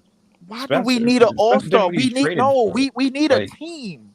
We need a team. But how do you form a team? Believe if you look at the playoffs, most of these guys that's been dogging and doing good, they are all-stars. Anthony Edwards is an all-star. Jokic is an all-star. Brunson is damn near probably an all-star. Tyrese Halliburton is an all-star. These are guys that leads a team Paulo is an all-star. Donovan Mitchell. Donovan is an all-star. By the way, Donovan Mitchell was picked at number 17. By the way, Nikola Jokic was picked in the second round. By the way, But that's a dime a dozen. Okay, if it's a Right, dime and a we dozen, say then- all the time Nikola is an anomaly. 7 years. okay, that don't mean it can't happen. But Marks has had. But 7 years Anthony to do it, and Edwards he is hasn't done one, it. and Paulo is one. These Anthony are guys Edwards is that one. that Paulo is that- one. Where was Shea picked at? Top 10? We've never had a lottery. I pick. forgot. I think Shea was picked top 10. I think he was picked top at 10 I think though. he was 8 or 9. 8 or Yeah. 9. And they Where- got But all of these what point is we saying is that if you look at these teams, they are these lottery guys. It's a reason why they're lottery guys. These are dudes that can lead your franchise to a winning organization, turn them into a winning Yeah, organization. we know that. Yeah, we SGA know was that 11, I now. just looked Well, it up. yeah, we know that now because of what they're doing, bro. That's hindsight talk. When they got picked, bro, I'm pretty sure that even though they were lottery picks, like it's a large percentage of lottery picks don't pan out at all. But that's a risk I'm willing to take rather than selling our mortgage of the remaining draft capital that we have to build a fake ass pretending team. Realistically, you can add Donovan Mitchell and Brandon Ingram to this team this season. Bro, it's the and we are Eastern not going Conference, to win a bro. Like, championship. I No, ain't we're gonna still lie not to you. getting past Boston. We're still It's not the getting past easy Milwaukee part. healthy. We're still not getting past Indiana if they add Paul George. Same for the 76ers if they add Paul George. You're not getting past Miami most likely. Not to mention Orlando on the come up. The problem with Orlando, this, John, the bro, Knicks. you trying to rush this process, bro, like by doing it in the draft, and it's not going to be rushed. It's going to take longer. That's if you slow go process. That's the opposite of Yeah, rushing. it's a Yeah, slow yeah, Right, but that's the I'm opposite. trying to tell you, it's going to take longer. The crazy But that- part but about that- it, No, it's only need not. 40 wins. Leave. Wait, When hold on, look, hold on, hold on. wait, hold on. I want to use this as an example, right? If you look at OKC and what Sam Presti is doing, they was trash in 2020. It is 2024, and they are the first seed in the West. It only took them 3-4 years. Why? When you have GMs that can draft, the rebuild is quicker and you compete quicker. You don't lose for a majority of 10 years because you know how to pick elite talent. I mean, Which is why they're there. if you really want to talk about OKC's rebuild, let's be honest, bro. They haven't been out of the first round since 2016, bro. Like this is the first time in 8 years that they've done it, bro. It took Joker and Mike Malone 8 years to win a championship. So we're looking at an 8-year process here, bro. Yeah, We're in the minimum. East, though. They still have Westbrook. They still had KD. What you They talking still had about, Harden. Luke? Regardless if they made didn't go far or not. What you talking They've about? missed on a couple of those first round picks too. That's quiet as kept. Exactly. Nobody They ain't been missed on a said whole. nothing. They missed They on a missed whole on bunch it. of But pieces, bro. the point I'm making is they're still a better team than us as of right now. Yeah, they're a better So team, the- bro, because they had time. They had time to grow together, bro. Like they had Shea since 2020. They had Lou Dort since 2020. They had Giddey since 2021. They had a You prayer in can't- the air for Paul George, man. They got a prayer for Paul George. Nobody knew Exactly. Kawhi wanted the Paul Right, George. no one to play knew with. Shea was gonna turn into that, I except did. probably Bro, them. somebody got a hand. They got a hand up. Somebody they was down on their luck, and somebody gave them a hand up, bro. Basically, Leaf, you couldn't tell me 3 years ago that SGA was going to be averaging 35 and 5. That's not Bro, possible. And I'm a listen, Kentucky fan, and I didn't even know that. No lie. I would bring you to a whole shitload of people that could tell you that SGA was gonna someday average to 30, and they said it 3 to 5 years ago. I'm one of them. Leaf is like the LeBron meme. I'm one of them. I believe that shit. When the minute he went to OKC, I said like, yeah, you gave him his own team. Yeah, It's nah, a lot of people that thought SGA was gonna go off, bro. Realistically, though, like I said, you can add 2 All-Stars to this team. You're not getting past the top 5 seeds. It's not happening. So why would you risk giving up those Suns picks when you can get your picks back potentially for half of the Suns picks while still keeping the other half of the Suns picks and having a draft capital similar to OKC? I need to go back to my initial plan because the thing is, bro. No, don't bring Zach Edey into this. The reason why is because the reality of the Eastern Conference is that it's the black and blue conference. Teams get beat the hell up all the damn time. you need 40 wins. But here's To the get in the That's problem. play. all you really need. You All need you 40 really wins need to is get in the 40 play. wins. But That's have you it. not noticed that the Hawks league? got in you with talking about 36 The getting East wins. is as trash as it's Wait, ever hold on. been. The Hawks Hold got on, in hold with on, hold 36 on. wins. Real quick. hold on, Let real me quick. jump in for a second. The Real quick, Eastern I just Conference want is to ask as a quick question. I trash just as want to it's ask a ever quick question. been. I You just want to don't ask a need quick. that. Leaf. Have Let me you just ask a quick noticed? question. Let me just ask a quick question, yo. All Yeah, right, go because ahead. Go ahead. Easy. We listening. What's the goal here? there is no goal. We're fucking lost. We're like the kid at Walmart that wanders off into an aisle without his mom and then can't fucking find her for 30 You minutes. gotta call it intercom. The goal here is to build. The goal here is to build an identity and a sense of direction of how we want to play based on how the Eastern Conference is set up. The Eastern Conference, once again, is a black and blue conference. What you need to Belief, what you do don't is get have is the conferences flip.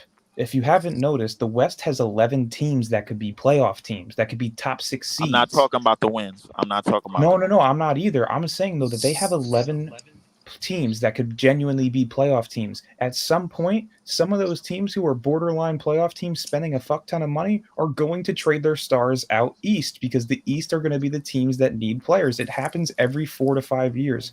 When Katie and Kyrie were here, you had Boston, you had Milwaukee, you had Philly, you had Miami. You had 5-6 teams who were guaranteed to be contenders in the East. It's going to happen again where those teams flip, and that's going to happen again. Orlando, Indiana. You have teams like, fucking Miami who could add a star. Philadelphia. You have teams who are still going to be adding talent from the Western Conference teams that need to move off of contract.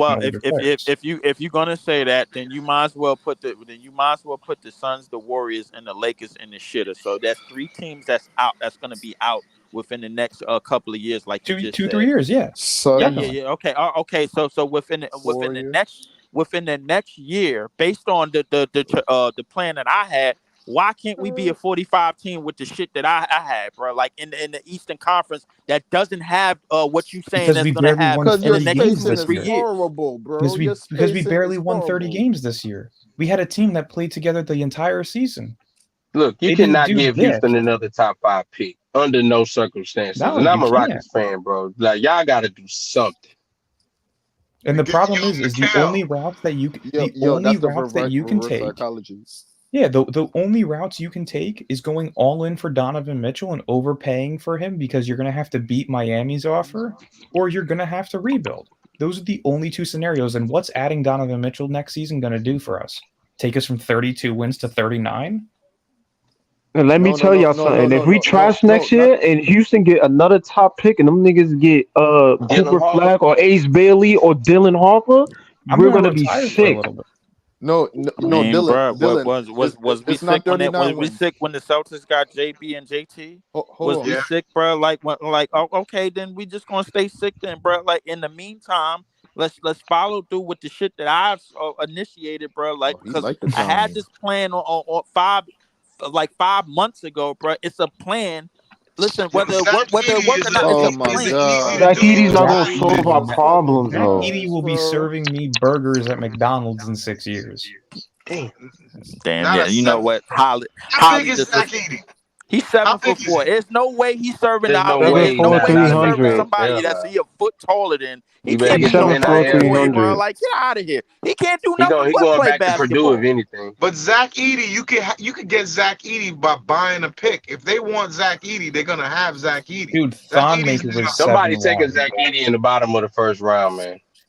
Thonmaker That's was all I'm 7-1. saying. Greg Oden was 6'11". Fucking Anthony Bennett was 6'11". These are all guys who were tall as shit that did nothing. I'm gonna laugh if Zach Edey and Wemby get on the same team, bro. Like, and they start dogging, bro. Like, If Zach Edey, Zach Edey's not going 8 or 4, bro. I ain't gonna lie.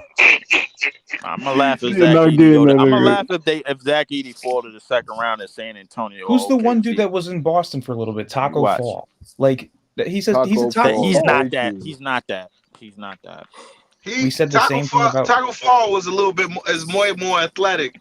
He showed a little bit more. To the point of Luka you know what? Garza, You Luka know what? Garza's on I the be bench, like, and he's not a rotation piece. He lost some weight though, but he's still developing right now as we speak. So I mean, if That's Zach not- Edey is a role player, I don't think that's necessarily bad. I don't think the nigga got to be a generational talent.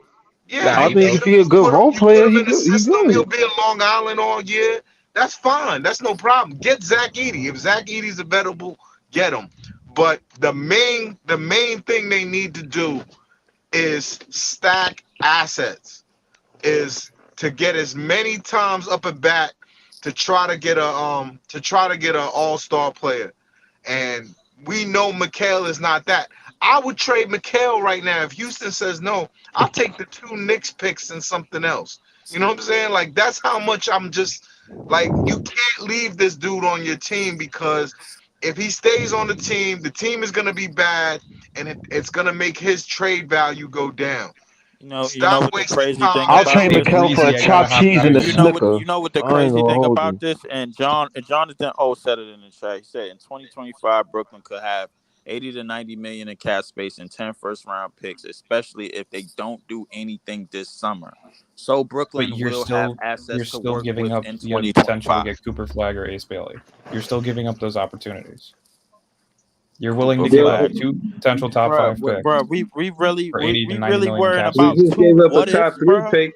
That shit gotta hurt. We don't want to Nah, go through I'm that again. sorry, but You gotta Dylan Harper, avoid that. Cooper Flag, and Ace Bailey are We gotta be guaranteed good this starting. year.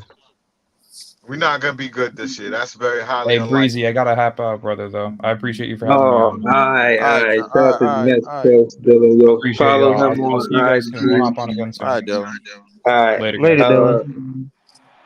Yo, Yeah. fellas, my car's charged. I'm about to take off. Anyway, thanks for letting me up. I haven't talked ball in a minute. Appreciate y'all. All right, yo. Anytime, PG, man. Peace Platform. out, Appreciate it, bro. man. Well, appreciate you, Brody. Listen, Word. Shout bro. out, hold on, let me shout them out. Shout out to Nets Press for pulling up. See him in the title of the show. Know what I'm saying, he hit me. He said he got some scenarios or whatnot. I wanted to hear it. That being said, shout to Leaf. Shout out to Mo Beasy, Houston fan. Shout out to Easy. Shout out to LM. Shout out to AWNC Entertainment. Shout out to the panel, W panel. We spoke on a lot tonight, man. Just want to change direction a little bit, get into the playoffs. We ain't mentioned none yet. What I will say is seeing the Knicks get Molly Oh, Wop. that was a nice, That was good crazy. picking bashing, bro, right there, bro. I ain't gonna lie to you, bro. I co-signed every minute of it because you know I'm the type of nigga. If I don't like a team, I show up to the last 4 minutes of the game and act like I've been watching the game for the whole 2 hours and shit. So like, I'm definitely one of those, bro. It's definitely disdain, bro. The Knicks, they tried to foul bait most of the game. You could tell a lot of those players was out of gas. They was hurting. From Brunson all the way down to Alec Burks, bro. Like, listen, you could tell that them niggas is feeling a lot of the fatigue of what I basically called the Grim Reaper of the NBA, which is Tom Thibodeau. He just basically piling up bodies after bodies, and Charles Barkley said it. How is it that Denver Nuggets is playing Justin Holiday and you only playing Precious Achiuwa and Alec Burks when you need it when somebody get hurt? That's the thing about it, and So and hold now on. So hold on. Let me ask you. Yo, Breeze, I gotta What's it? take it in, man. Salute to the panel, man. Salute Breeze. Salute to everybody, man. I'll talk to you guys on next. Moby, Shout man, out to appreciate Moby. it, bro. Appreciate you, man. All right, Mo. So how many shout to them, man. Shout to Mo Beasy, shout to Nets Press, shout to Python, shout to all of them. Know what I'm saying, but how many in Thibodeau's rotation? Right now, probably Eight. with all the injuries now, probably 7 because they lost OG possibly Oh, for yeah. the series. Um, they lost Bogdanovich. They lost Mitchell. I mean, listen, I've been telling you, listen, Tom Thibodeau is good for stacking up bodies, bro. Like that nigga got more bodies than a Chinese cemetery. If you ask me, bro, like listen, if you Yo, that's wild like crazy, bro. that's what he do, bro. Please, Like Breeze, put the disclaimer, The bro. entertainment only, right? I Yeah, gotta put yo, the this you dude, gotta put yo, the you be trying entertainment to after get that. me banned, low Hell key, yeah, man. bro. That's wild My crazy, bro. my Yo, bad, come my on, bad. man. All Yeah, right, my let's just bad. keep on going. Let's keep going, bro. I Let's didn't keep know the going. word selection, brother, used at that time, but like my was my bad. But Bro, listen, come on, man. You gotta know Tom, you two police out there trying to lock me up. Yo, tell man, you, chill, man. I ain't gonna lie. YouTube is heavy with their crime list, bro. Like I ain't gonna lie. The spoken word ain't the spoken word no more. So yeah, Tom Thibodeau. I said this to your counterpart, aka James Harden Jr., bro. T Tom on the show, bro. Like I told him, bro. James Harden Jr. Yeah, I ain't gonna lie, bro. He did look like James Harden, bro. I ain't gonna lie to you, bro. Like He he looks got nothing like James Harden.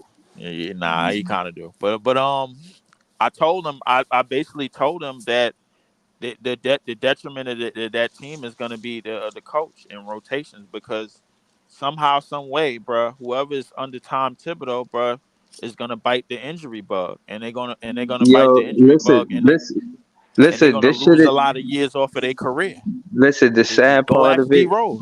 The sad part of it is, I'm just watching the stats like any other fan. That should be like 40 points off the bench, Pacers. 5 points, Knicks. Like 5 points off the bench. That That means the starters is getting light minutes. They only there to fill in for when they tired. As soon as the starters not exactly. tired no more, they yank them right off the. All right, get your ass back to the bench. You a bench player. You just a bench player. You know, it's like you gotta value the bench. The bench is so important for the Pacers. I think Like the one of the most so important important. ingredients to a championship team, and not saying that Indiana is one, is a bench. I just don't think they got the other pieces. What else they missing is defense. Because them niggas, I ain't gonna lie, them niggas, they could give up a 12-0 run in a minute, bro. So the reality, I think this series is basically over. I think they ran out of gas, man. I think the Knicks starters ran out of gas. There's no balance between the rotation. Yeah, it ain't no balance because the injuries is now piling up, and the thing is about it, bro. Your man your homie, he gonna tell the whole world that it was freak injuries and this and that and the third, man. Listen, Joel grabbed Mitchell Robinson leg, We didn't get we didn't get a chance to do the last episode, so I don't know what he's gonna say. He got but I we'll be know what back he gonna soon. say. We'll be back soon. I And know what he gonna I'll say let because y'all. if this shit go left, he gonna get I'll real let y'all pouty, know. just like every other goddamn Man, we gonna be at top of Oh, the East next year, man.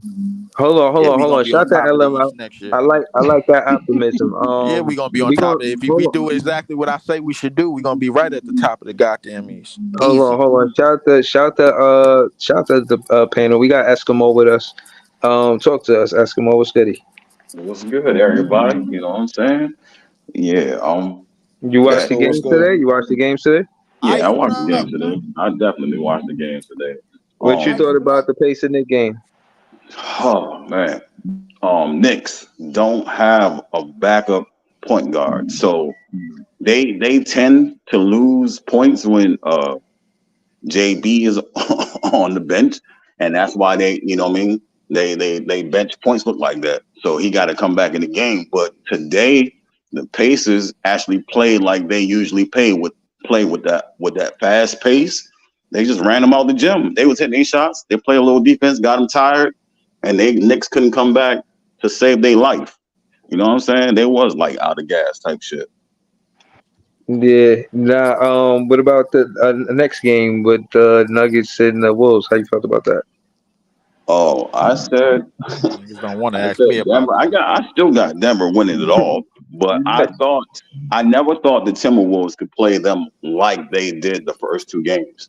But Denver actually playing like they did, and like Lee said, have Aaron Gordon distributing. You know what I'm saying? That changed the whole game for them. Minnesota didn't know what to do with I that. told people, bro, countless times, Denver has not played their best basketball. I don't think people will really understand the true versatility of that team and of that lineup. Everybody can make plays. Everybody can shoot. Everybody can space out the floor, bro. They had Joker on one side of the court, bro. That shit almost looked like a legal offense when Jordan had one side of the court in the '90s and everybody stood all the way on the left. You know what it is, That's what Lee? the shit looked like. You know what it is? People forget Aaron Gordon can score because he does. You know what I mean? He don't really have to turn it on like that.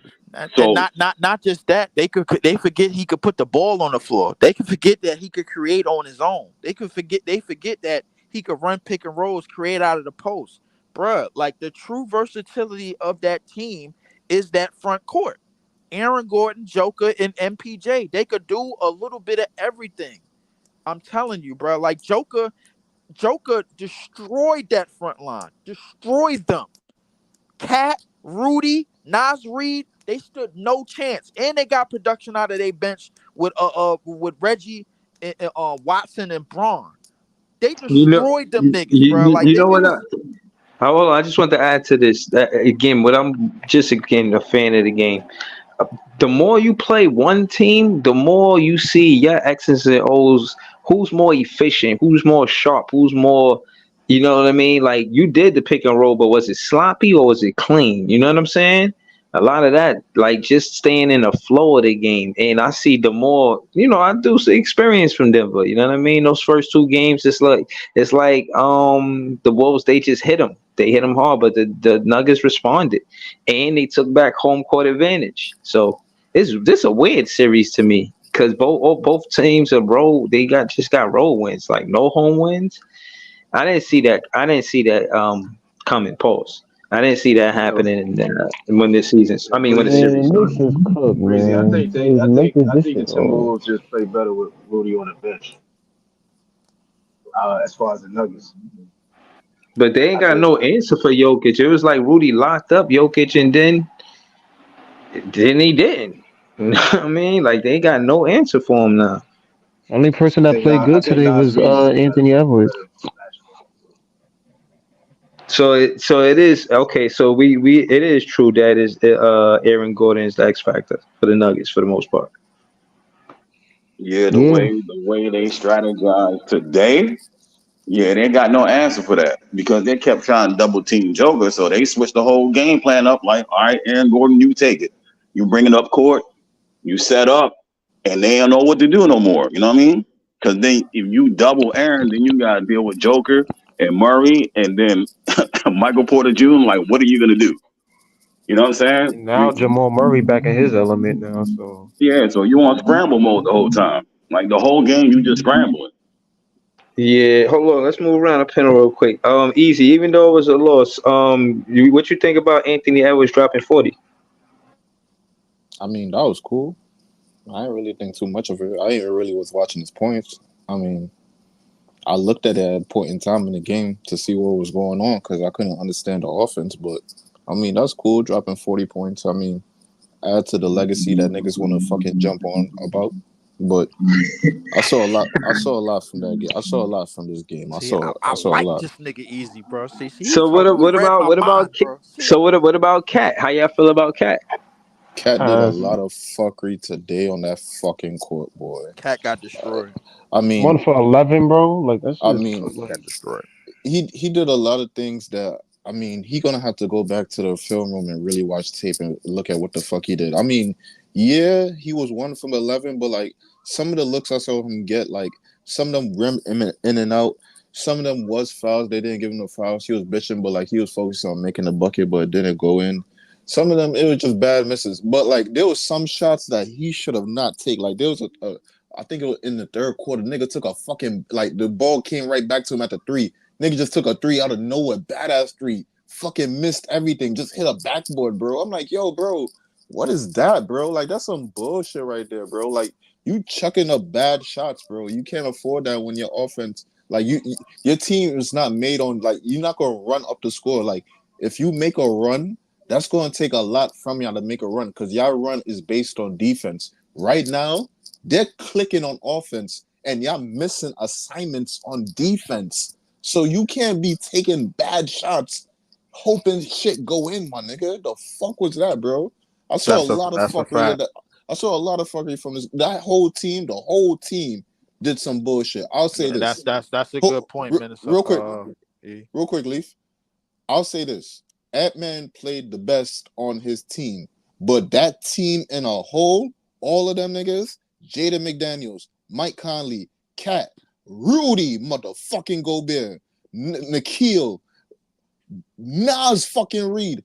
All them niggas need to go back to the film room and really lock in because even though like they played bad, right? But if they just clean up certain things, they in the fucking game. It was a 9-point game at a point in time. You finally cut into a double-digit lead. Y'all lost focus. The problem was they never had focus. They did. The thing is, Denver gave them the illusion that they was in the game. They never was. And I'm gonna tell you why, because Denver's offense, bro, like finally started to move them further away from help. So now when you have Aaron Gordon bringing up the ball, everybody is spaced out. They basically ran a 5 out, and they ran inverted screens, that inverted dribble handoff screen and roll. That's basically what they ran. They ran the same shit for the whole second half. Now the first half, it kind of got out of line, bro, like, because Denver just couldn't miss. Same thing with Indiana in the Indiana game. Indiana just couldn't miss. See, the thing is, when you guarding teams that could easily run a 5 out, and offensively, everybody could shoot, everybody could hit shots, everybody could move the ball. This is what a lot of things that's being stressed in the Dallas series, which I'm gonna get to. But the thing with Denver is they're the best at it. They're the very best there is at it in terms of running 5 out, in terms of moving everybody in space and playing You it on can't a let lot a of team space. go 57% from the field and They 45% from the they three. the champs. They the But you champs. can't. But you can't let that happen, though, Leaf. I don't care if they the champs or not. Bruh. You can't. Hold on, Leaf. Hold Here's on, something that Leaf. here's Leaf, hold something. on. Leaf, hold on, real quick. Hold on, bro. You can't let a team go 50. They're damn near 60% from the field. That means they're not missing shit. And then if you look at the percentages, right? Look at how the team shot. Peyton Watson couldn't miss. Aaron Holiday couldn't miss. I think Aaron Gordon only missed one fucking shot. Yep. Jamal Murray had an efficient game. He didn't even need to take shots. Right. You highlighted Jokic cooking everybody you sent in front of him on some crazy shit. Yeah, that whole front line got picked apart. Everybody got picked apart. Yo, the crazy part about it, when he had the mismatch, he didn't even really like go crazy at the mismatch. There was times he had Ant-Man or McDaniels on him. The times when he had them niggas on him, he made the perfect read almost every time. Every single time. Yeah. Y'all was fucking up on them defense's assignment, bro, because he's reading y'all, bro. Here's the thing about a great defense. It could always be beaten by the better offense, and that's what Denver is. Don't ever get it confused, bro. They ran one of the greatest half-court sets, bro, in the history of basketball. They got a 7-foot nigga that can move all of your front line guys, bro, out of the paint, because you have to play them out there. You have to play them away from the basket. They have a 4-man that's a Swiss Army knife.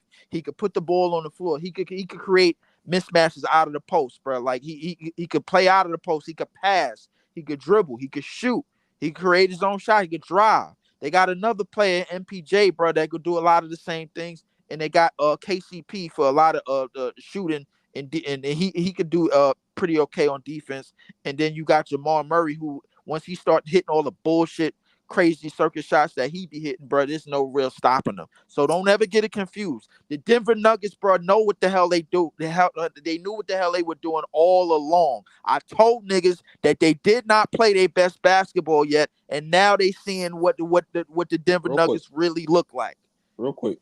Because I remember when the fucking Wolves went up 2-0, and I told niggas, yo, don't count out the defending champions. They could go right into Minnesota and take them 2 games back and even up the series. I told said they could win this. the next 4, and that's what they're about to do. Well, Lee said all that shit. I ain't jumping off the fucking cliff like that. I ain't doing that yet. We gonna slow ride the whip. Why is that jumping off a cliff? These niggas are the champs for a reason. Because Minnesota could come right back and take game 5, bro. Then that fuck up your whole parlay right there, bro. So hold on for a second, bro. I want to win bread. You feel me? So I'm going to say, like I said before, Denver is the defending champs. They have the potential to go into somebody's home and take 2 games, and that's exactly what they did. Minnesota needs to come back now, regroup, because like how Lee said, better offense be the better defense. Denver came out and read y'all perfectly, and y'all fucking made some mistakes that the Lakers made too. I don't know how y'all went to that bullshit, but y'all need to regroup, watch film, learn y'all defense assignments. Tell Rudy stop fucking fouling and doing some bullshit with the rock, and get back to what y'all need to get back to. Y'all prove y'all can win in Denver. Y'all need to make it a game now. It's game 5 now. Now realistically, like, you want me to be honest with you? Realistically, they were supposed to win game 1. Nas Reed saved them niggas in the fourth quarter. They half court offense, bro. Like it's a spurt.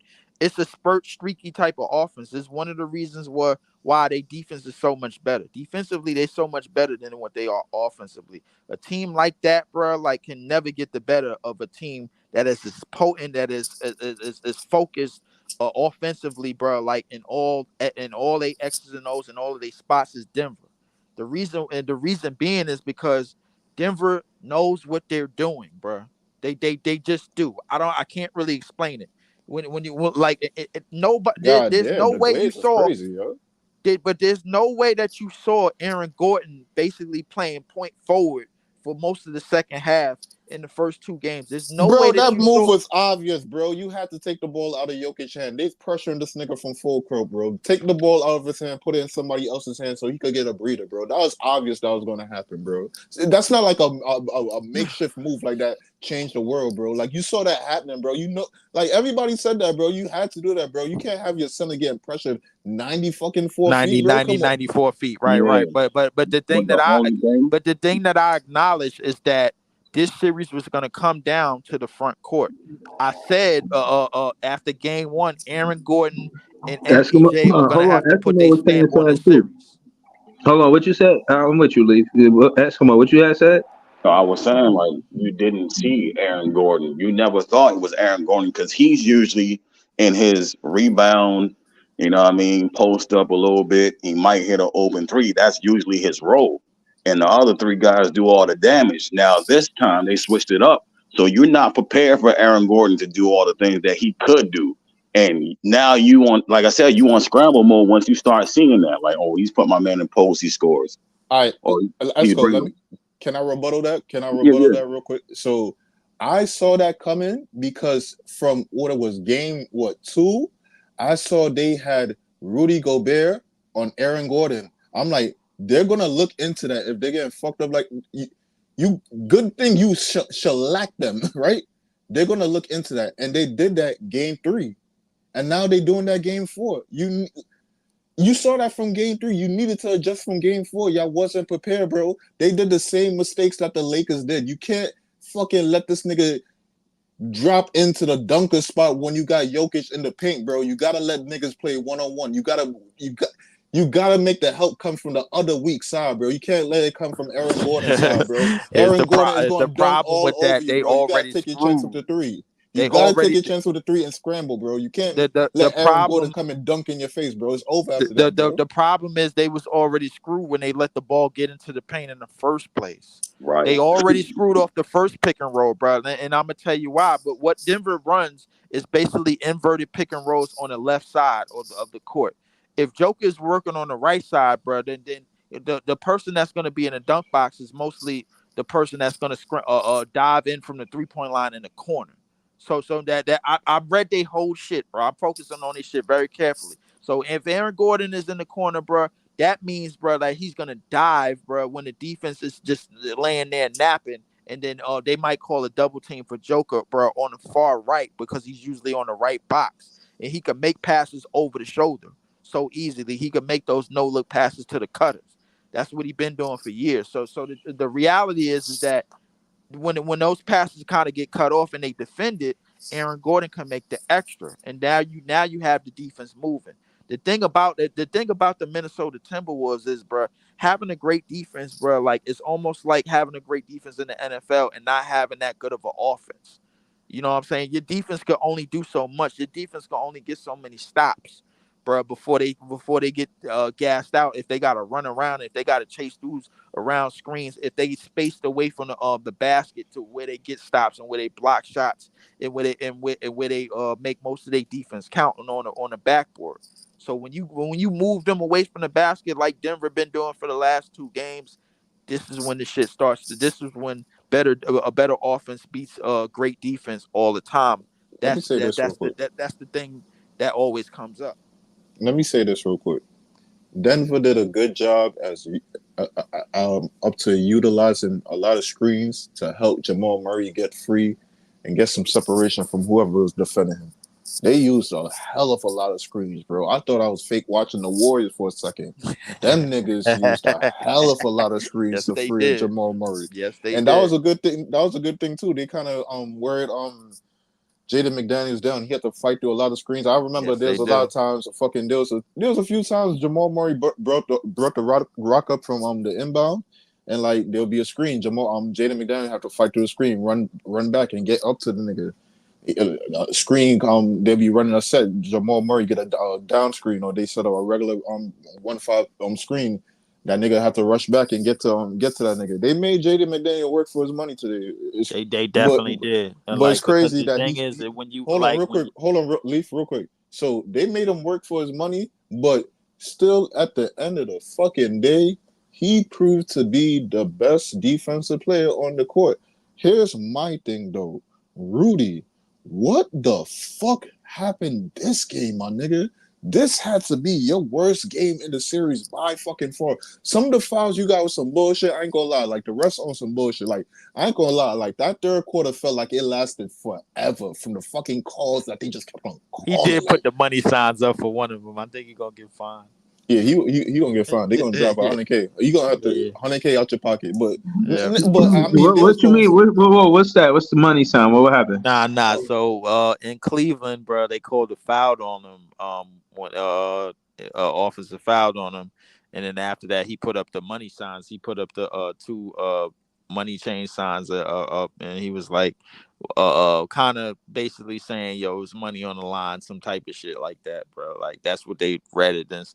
I think he got fined like 50 to 100K on that. The first time he did I it, think he it was did it tonight. 75K. I think it was He did it 75. tonight, but he did it. He didn't do it like that for that much time. He kind of did it not knowing that it was a Who? playoff game. Jamal Murray? No, Nah, the Rudy. nigga, Rudy. Rudy? Yeah, Rudy Nah, did. he was getting some bullshit fouls called on him. I'm not gonna lie, but like still at the end of the day, you was bad defensively, you was bad fucking offensively, playmaking. Like, bro, I ain't gonna lie, like it looked like they caught on to you. They not respecting your shit when you try to drive into the fucking paint, bro. They not respecting your shit. They know where the fuck that shit going now. Like, yo, you ain't doing The nothing with same that with the fucking New rock, York bro. Knicks, bro. That's another foul baiting ass team, bro. Now they think they could lean on it because of the first two games. The New York Knicks didn't dominate any team outside of offensive rebounding. They didn't dominate any team that they played, and they damn sure didn't dominate this series just yet.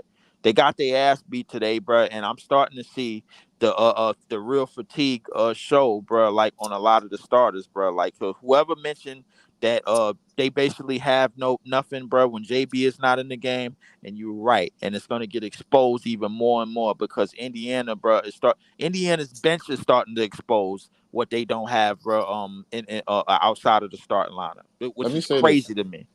Let me say this real quick. Fucking, I know niggas. If you watch the game, you probably looked and said like, "Yo, why they ain't played Nas Reed like that?" Nas Reed was getting really cooked by Jokic, bro. He was getting stir Big fried, bro. time. He was putting a Yeah, pot. He was barbecue getting stir chicken. fried, and then like, all right, you might look at the box Ruby, score, that eh, nigga was Ruby what, Tuesdays, bro. bro. He was getting cooked up, bro. But you might look at the box score and be like, "Yo, this nigga ain't miss a fucking shot. Why ain't play this nigga?" So if you looked at the game, bro, the way how he was like the IQ on the court, it looked like he wasn't in the game. Him and Cat.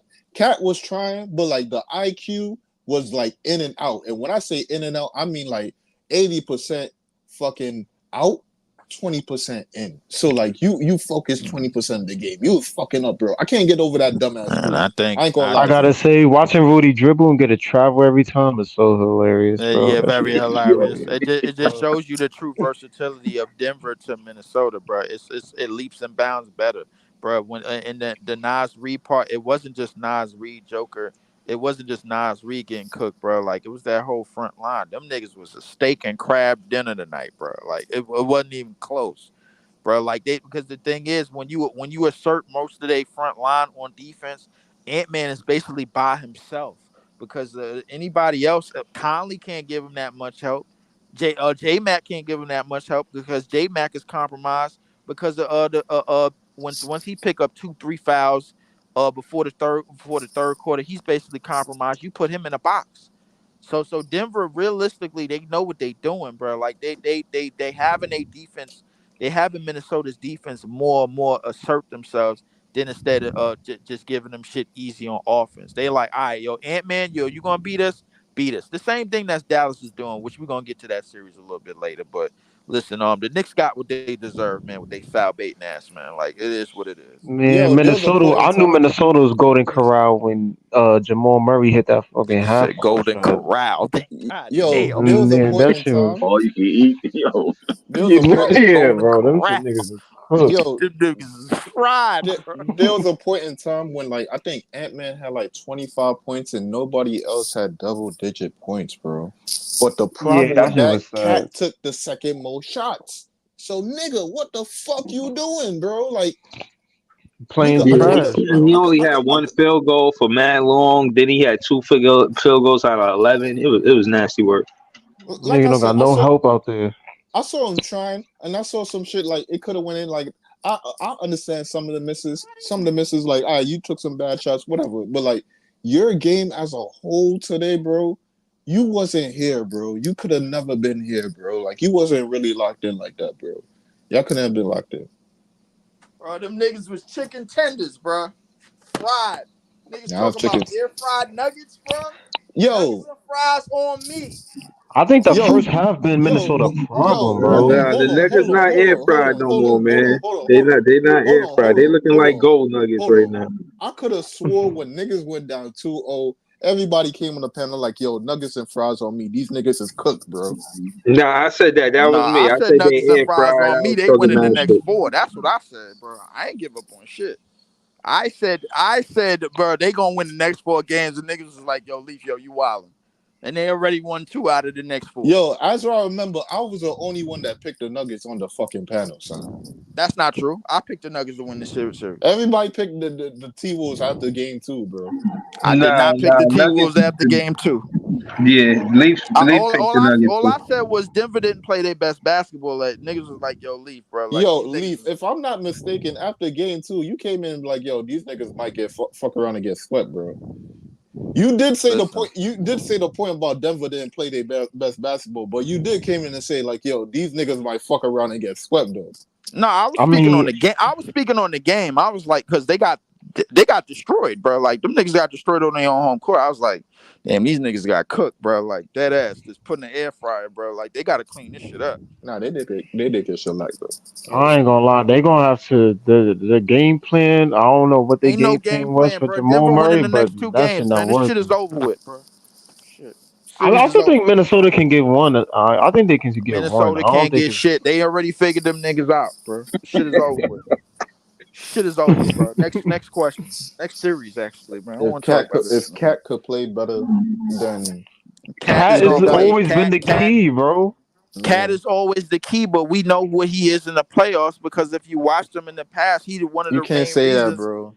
One of the main reasons why they could never get out of the first round. Go back to the Memphis series, and they one of the main reason why they just got out of the first round, bro. Yeah, I think the X factor for them playing against Phoenix, Don't do that, X factor for them is Nas Reed. Playing against the Suns, nigga. There was a real quick. So not playing against a team with no guard and no bench. Yeah, you could do that. Real quick, because there was a point in time when fucking the T-Wolves was up 2-0. Niggas was like, yo, the Phoenix Suns was probably really dealing with some crazy shit. We never know. That probably was. They probably now trying you to making shit up. And I said them niggas was sweat. I said them niggas was sweat, man, before the series started. Bullshit. No, nigga, you talking to the biggest Kevin Durant and LeBron hater in here, bro. I been said them niggas was sweat. You did say that, but you said that because you just want all the old niggas out. You wasn't talking basketball, bro. You just wanted old basketball. Niggas. They didn't have no guard or no bench. I said that. Nigga, you said I didn't think they. Bro, did you? I think Lee said that, but I thought they did. Did you not say you want all the old niggas out, bro? Fuck them. I don't give a fuck. I just want all these old niggas out. It's the young niggas' time to shine. I didn't say I not only said that, I said it's time for them niggas to go because Phoenix can't keep up with this team. It's a bad matchup. I saw what had happened, bro. Like, and even in the first game. The first game, I already knew them niggas was cooked, bro. So, and everything led to my point when I was talking before the series even started. Kevin Durant was going to have to get overexerted. I knew that. Everything that I said before the series happened in that Phoenix series. The Lakers Yeah, I got didn't away think they with was one getting game. swept. I knew I they was didn't getting think them swept. niggas. I thought they was said, at least gonna go to 6 or 7. I said after the first game, I said, yo, this shit is starting to look like the last time we had Kevin Durant in the playoffs and we got swept.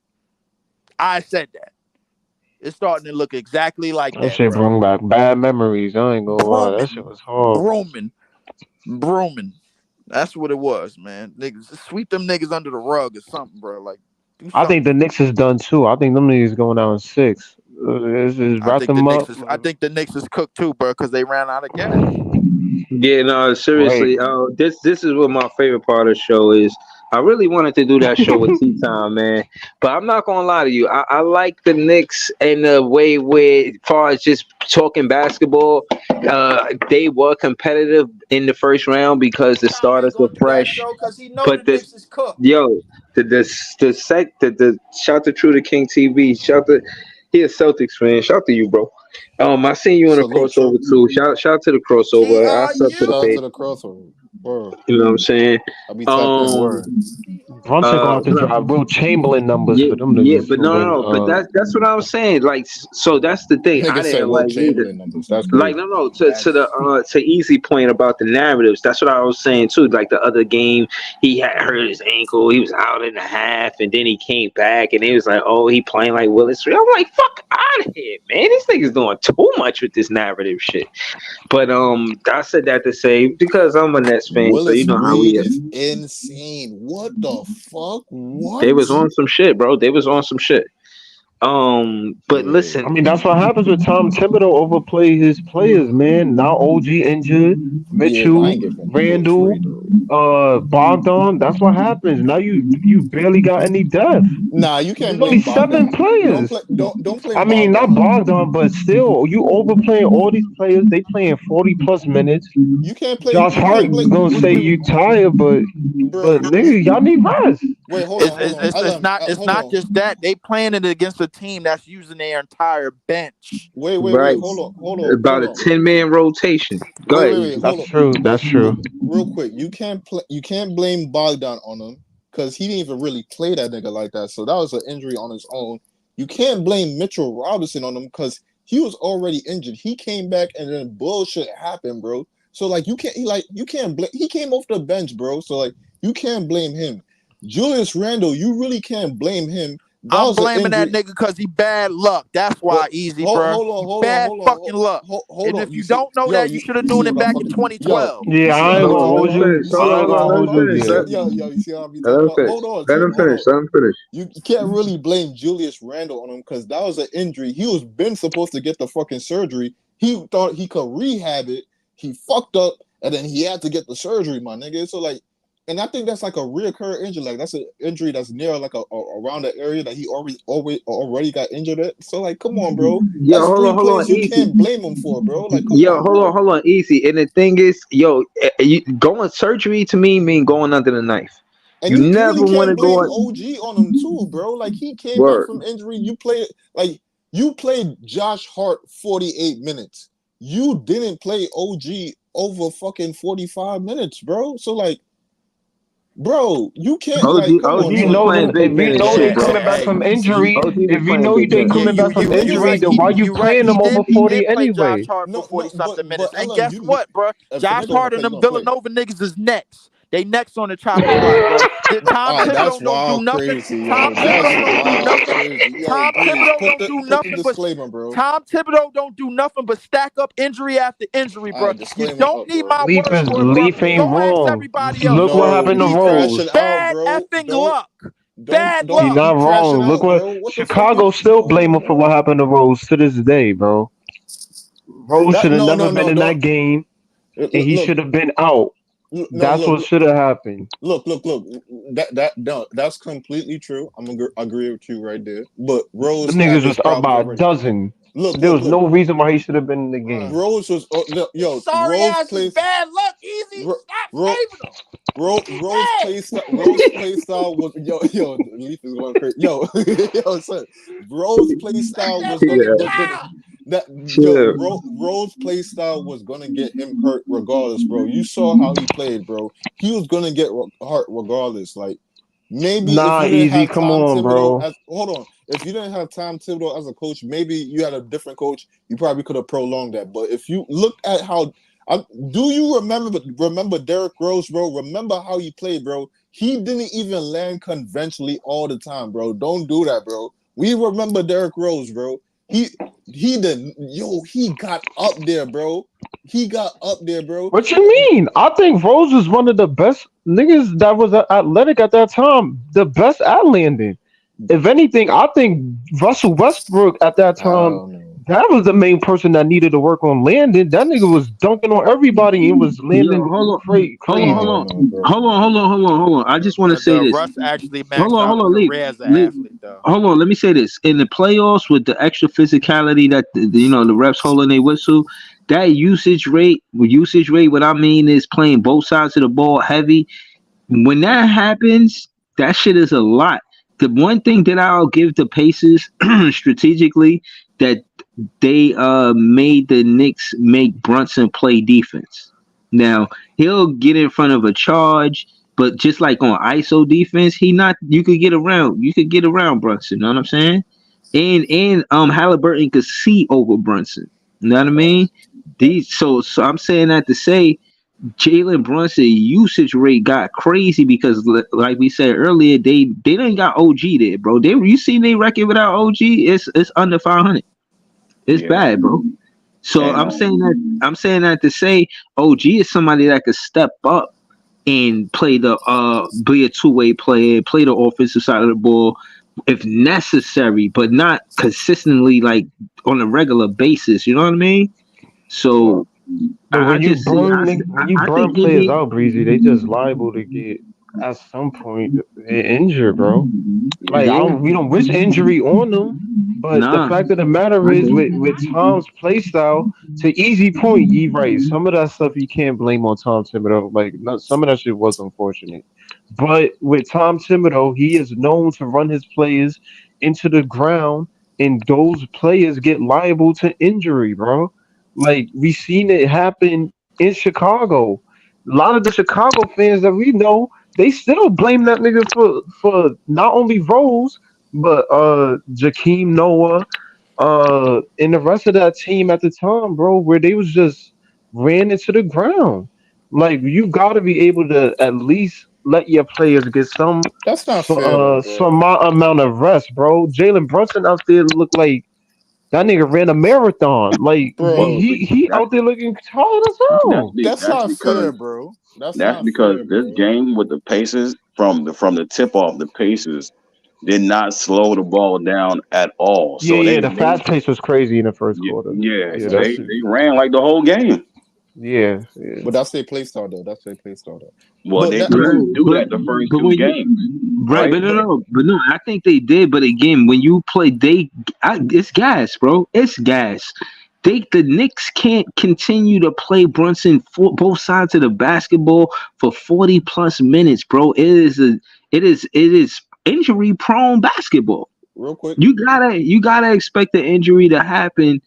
You know what I'm saying? If you play them that many minutes, and they gotta play both sides of the ball, like it's a lot. And the extra physicality too. Yo, bro, sometimes, let me say this. Sometimes players on the offensive side of the ball, they draw foul because they tired. Like they just be trying to stop the game. Like, it's like a way of calling timeout. No, seriously, because you get fouled, then you know what I mean. The ref even give you time to be at the charity stripe before he even pass you the ball. Real quick, time you do all of that, that's a good 2-3 minutes of just being in one place instead of running back and forth up and down the court. You know what I'm saying? Real quick, yeah. I just want to touch on the Tom Thibodeau point. I don't think that's fair for Tom Thibodeau with the Chicago team. They ran into LeBron, bro, and they took 2 games. That shit went to 6 games, bro. Like, you ran into LeBron, D. Wade, Chris Bosh, and all them, bro. Like, come on, bro. That ain't fair, bro. That's not the point. What I'm saying is, if you know, I forgot who they was facing, but in the games where they had the lead, how would you feel? I mean, we'll never know. No, I'm just saying though, like one of those years, like the Chicago team made it over the hump of over the Miami Heat post, and they got to the finals. Tom Thibodeau still coaching the same way how he does it, and like let's just say for hypothetical sake, like they win the ring. Like, how would you feel? Like you would still have these same kind of like opinions about Tom Thibodeau, like, oh, you run your players to the ground, and that's not going to work. Yeah, I think regardless of how it ends, the main point is that your players need rest. It does not everybody is LeBron and built like 250, fucking 6'9", and can play certain amount of minutes like that. Some of these dudes need rest. Even if they are your star players, you got to take to Breezy point. Brunson can't run both sides of the ball like that. He's an undersized guard who's not really that good on defense. So when you gotta run around and guard Halliburton and Nembhard and all of these dudes, yeah, he gonna get exhausted. And I don't want injury on him. I'm not gonna say that. That's mad crazy. Yeah, but that's gonna be liable to somebody getting hurt. And I don't like it. I don't like seeing it. Like it's sad. I just think they need a better you know what I'm saying? They're gonna have to bring in some Miles McBride probably to, you know what I'm saying, slow the blow. But I mean, it is what it is. You can only do so much, bro. Like, and we don't care about them, bro. LM point. These dudes ain't built like that no more, bro. They not. So you telling me Indiana about to go to the conference finals, bro? I'm telling you that Indiana has the perfect game plan to win this series. That's what I'm telling you. Hold on. So you telling me Indiana has a chance to go to the NBA finals in their first year in the fucking playoffs? Yes. They're very possible. Bro, there's only so much you can do with an 8-man rotation. Easy. What people have to realize about the playoffs is that it's not like the regular season. You don't play all 29 teams. You play the teams that's in your conference, and you play the teams that you most likely got the best matchups to counter react what they putting out on the court. The thing about the Indiana Pacers that we all know is that them niggas have been the number one offense in the league, bro, in every way, shape, and form, bro, with a bullet this entire season, bro. Them niggas, bro, they took the court. They took the court from games 1 and 2, 3 and 4, bro. They competed in every game, bro. And now we seeing that the series is tied, and now we seeing that the Knicks are out of gas like I knew they were gonna be. Like I told every damn blue and tangerine nigga that was telling me everything about the Knicks all year. I told them niggas they were gonna be out of gas when they ran into a team, bro, that they couldn't counter react. And now we're starting to see it, bro. And the referees can't save these niggas this time. So hold on. What I will say is, I think you gotta give a salute to the head coach of the Pacers playing the bench the way he do. I mean, not just giving starters a breather, but making them integral inside of the game plan. You know what I'm saying? Inside of the winning game plan. So I just look at it. Yeah. Go ahead, Easy. Real quick, not to cut you off. Let me ask this question, right? Question just popped up in my mind. Pause. So if Rick Carlisle get this team to the NBA Finals, who do you think was the problem on Dallas? Rick Carlisle or Luka? That's a good question. I don't know. I think Jason Kidd is just a better fit for Dallas. I hope that answers it. I think Jason Kidd, Jason Kidd he's one of the rare good players and good coaches.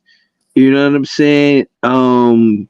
I just think that remember, he's a way better fit for Kyrie and Luka, bro. Like I will say that. Luka might have been a little immature too. You know what I mean? Yeah.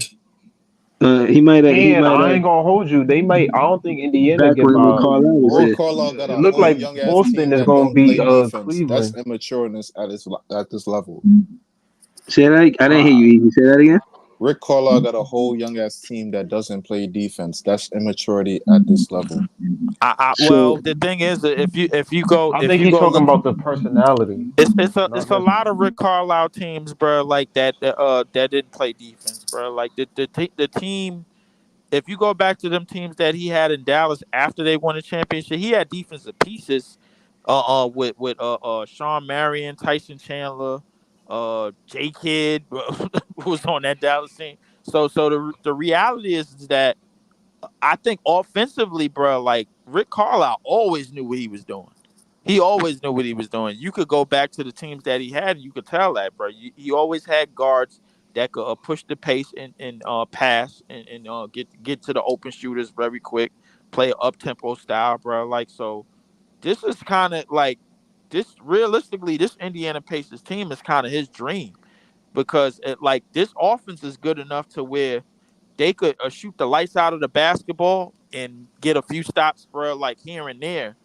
And then that's good enough because let's face it, bro, the Indiana Pacers look like offensively, these niggas as a unit, bro, from 1 to 9 or how many rotation players that they run, these niggas they are it. They average 122 points a game, which is first in the league. So hold on, let me say this.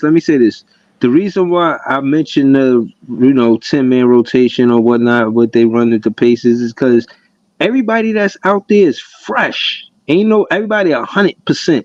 Ain't 1,000%. Ain't nobody 80% and 70%. Imagine these players, they ain't just because they out there don't mean they're 100%. I see Jalen Brunson missing shots he always made like little middies. He tired. I'm tired, boss. Yeah, because they trying to hide him. So, like, what I was gonna say was when Halliburton get out the game, the Knicks got to deal with T.J. McConnell, who's been giving them hell like every time you step on the court. So his backup point guard is going out there murdering. You know what I mean? Like when Brunson go off, he ain't got nobody coming in murdering. I think he had like a 20-10 game today. This is wild. It's wild. Nah, yeah, T.J. McConnell's a problem. They can't account for him. That's a problem that they can't account for. They can't. They haven't sealed that up. That was a problem from even game 1, too. They didn't even really do nothing about that. So that means they really got no answer about that. Hold on. Yeah, let's stop smacking up the Knicks. Know what I'm saying they got their ass whipped. Let's get into the pre-caps. Know what I mean? Well, we got the Celtics and Cavs. Be careful, man, because that's a tricky series. No, and we got OKC and the Mavs. All right, so we're gonna start with Leaf. Then we're gonna go around the panel. Celtics, Cavs. It's not. This is easy. This is black and white. It is easy. It's black and white. One because Spider is questionable with a calf injury, bro. Like he probably gonna play and get on it, bro. I mean, but I don't think Cleveland has really discovered anything, bro, based on the fact that game 2 they stole one. I mean, it was a blowout, but they definitely. I mean, it was still a steal at the end of the day. I think Boston still has too much talent. They have too much firepower, too many weapons, and this series is gonna be over, man. With real quick. The same with the Dallas series. That team is just too young, bro. Like, and I think their youth is starting to show game by game, and Dallas is starting to figure out more ways to win because they didn't shoot that great in the previous game, but defensively they did their job. Rebounding, they did their job. You know what I'm saying? And Jason Kidd got not just Kyrie Irving, but he got Luka doing the other stuff on the court. You know, just getting the others involved. Anytime you could beat a team with PJ Washington shoot 20-something shots, bro, like. Yeah, this shit is over with, bro. Like, it is what it is. So I got Dallas and Boston respectfully, man. Like, yeah.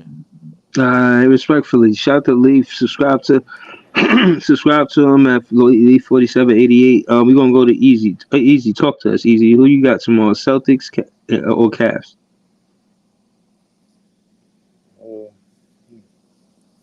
What is it? Game 4, right? Nah, 5. No, I'm bugging. It is 4. It's game 4, right? Okay, so it's at Cleveland. I need Cleveland to play with desperation. I need them to come out with desperation because I don't think they could get game 5. So I need them to play on desperation. I want Cleveland to take this game to make it a series, expose some more flaws with the Celtics. Hopefully help the Indiana Pacers because I want to see if that shit. I want to see if that happened. Yo, Adol, I really want to know Yo, you keep on talking like Indiana a mediocre team. If Indiana beat the fucking Celtics or even making that shit like game 7 or 6 games, bro, yeah, they ain't no mediocre team, bro. We have to talk about Tyrese Halliburton them a different type of way, bro. Indiana is not beating the Celtics, bro. Cut that shit out. You never know, bro. You No, never we know. know they're not beating the Celtics, bro. Sorry. You didn't think Minnesota was going to take 2 games off the fucking Nuggets off the rip, and then you didn't think Nuggets was going to go right back into Minnesota and take them 2 games right I back. knew Like, that. yo, I the knew fuck that. you thought was going on? I knew Denver was gonna do that because I said Denver was gonna do that. So stop telling me what I did or did not know, bro. I knew Denver was gonna do it because I said they were gonna do that. Leave me alone, bro. I said Denver was gonna win the next 4 games, bro.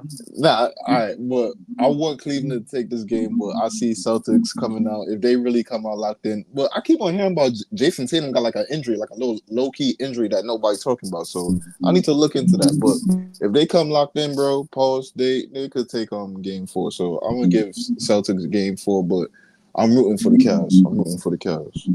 Okay, what about the Mavs and OKC? How you call that one? That's tricky. I ain't gonna lie. I see OKC taking back game 4. They need that, man. I feel like they gonna need I feel like they need to take back the momentum because Dallas has the momentum right now. I need Chet to come out and perform better. I need him to do what he did from fucking game 2 against the Pelicans. I need him to do that off the rip, out the gate. And you can't let Luka fucking kill you off the rip too, bro. And it's crazy how PJ Washington is just emerging in this fucking like playoffs, bro. Like, shout out to my boy PJ. Yo, bro. whoever FanDuel PJ Washington 20 plus came, bro. They living it up, man. You need to. He got that $20 he owe you. You heard? Whoever put that 20 plus and fucking 5+ threes, niggas, you eating, bro. You eating. Yo, shout out to y'all, my nigga. Yo, send your parlays in so we can make some money. You feel me? Nigga, PJ Washington being a leading scorer in this team in these last 2 wins is kind of wild to me. I mean, but at the same time, but that's Dallas, on OKC. I mean, well, yeah, it is on OKC, and what I said about Chet in terms of the entire series is starting to become true. He's starting to wear down, and the physicality of Gafford along with Derek Lively is starting to show, bro. Like, I just don't think he could hold up in containing those two for an entire series because that's been primarily his job. The depth the depth and the others and the role players are starting to be exposed on OKC. And it's just coming down to SGA the same way it's coming down to Ant-Man and in the Minnesota series. They don't really give a shit what them niggas do. They just worried about locking up everybody else and playing as a team. Hold on, Leaf. Let Easy finish, and we're gonna go to Iceman. Go ahead, Easy. Who did you call? You got OKC or the Mavs? It is tough though. I ain't expected to be. You know what I mean? That shit tough, man.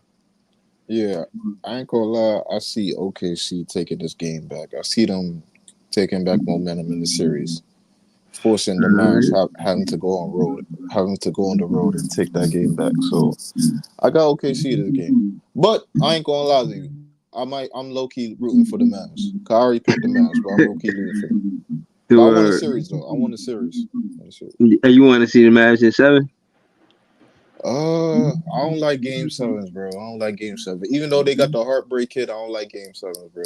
I mean, I do want to see a game 7, but like not like that, bro. Because, yo, what the fuck, man? OKC going to the fucking conference finals, then they have a chance to go to the finals. Like, what the fuck is going on, bro? What? Well, I know Indiana going, bro. Like OKC, them niggas is going home. You never know, bro. You never know. I just told you what was gonna happen, bro. Why don't people just? What do I gotta do? Celtics might fucking like let it go. It's Kai Jones, bro. Kai Jones messed up your credibility, Leaf. That's what it is. Kai Jones did not mess up my credibility, bro. Like the thing is, it's real crazy, bro. Why are you rooting for Boston, bro? What the fuck is going on? I'm not rooting for Boston. I just know that Cleveland is ass, bro. Like that's what I know. So Cleveland is not good enough, bro. I gotta be honest when it comes to this, bro. I don't like picking Boston. I don't enjoy picking Boston. I just know that Boston bro. As far as the Eastern Conference, the rest of these teams are fucking jokes. And the Boston Celtics are gonna lose to whoever they play against coming out of the damn West. That's what I know. All right, hold on, Leaf. Shout out to Leaf. Subscribe to his page. Let's go to Iceman. Well, how you calling this, man? Knicks and Pacers. What you see happening next game? You said Knicks and Pacers? Oh no, I ain't mean Knicks and Pacers. I meant to say Celtics and Cavs. Oh, I'm gonna go with the Celtics. As Leaf was explaining, the Cavs don't have enough. They stole that last game because they actually played a team game. You know what I mean? And if they don't play a team game, then Mitchell by himself is just like it has been most of the playoffs. You know what I mean? And he can't do it against Boston because they got too much depth and too much talent. You know what I mean? It gets too hard for him to overpower that by himself.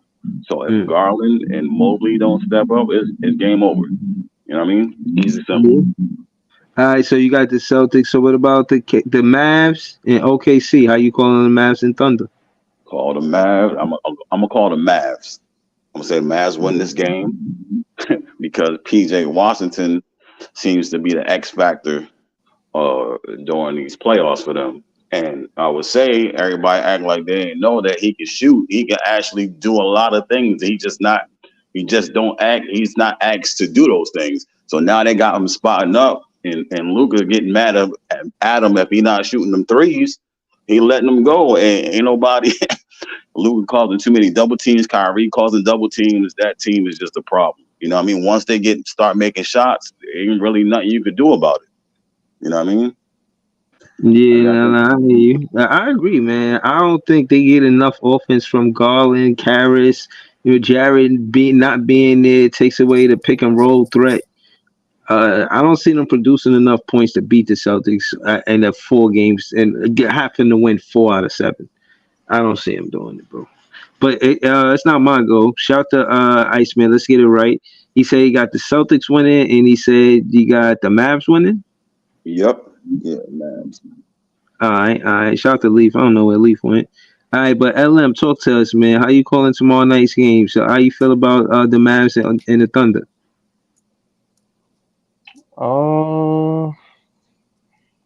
I think I'm gonna start easy on this one. I think I'm gonna pick OKC. I feel like they, in terms of I think they just need more help from Shet and Jalen. In terms, or I guess J-Dub, in terms of putting points on the board. Like we need to see Shet, I think, be more aggressive. I mean, do 7-1, can move like a guard, can shoot the 3, can get you the midi, got a little post fade game. I feel like we need to see more of his offensive skill set. We already know what he can do on defense, but I feel like Shea gonna need more help on that end. And J-Dub just gotta produce more. But I feel like they need to just put pressure on. I feel like Kyrie, if anything, Kyrie been the one that's mainly been carrying this team for the past couple of games. Luka been playing with horrible efficiency. You gotta take PJ. I mean, I'm sure in their case, losing by PJ Washington is like the best thing for them, but they gonna have to put more pressure on Kyrie and not allow Luka to get any help. But I think I'm gonna get OKC for that one. I think they bounce back, and then I think they go home.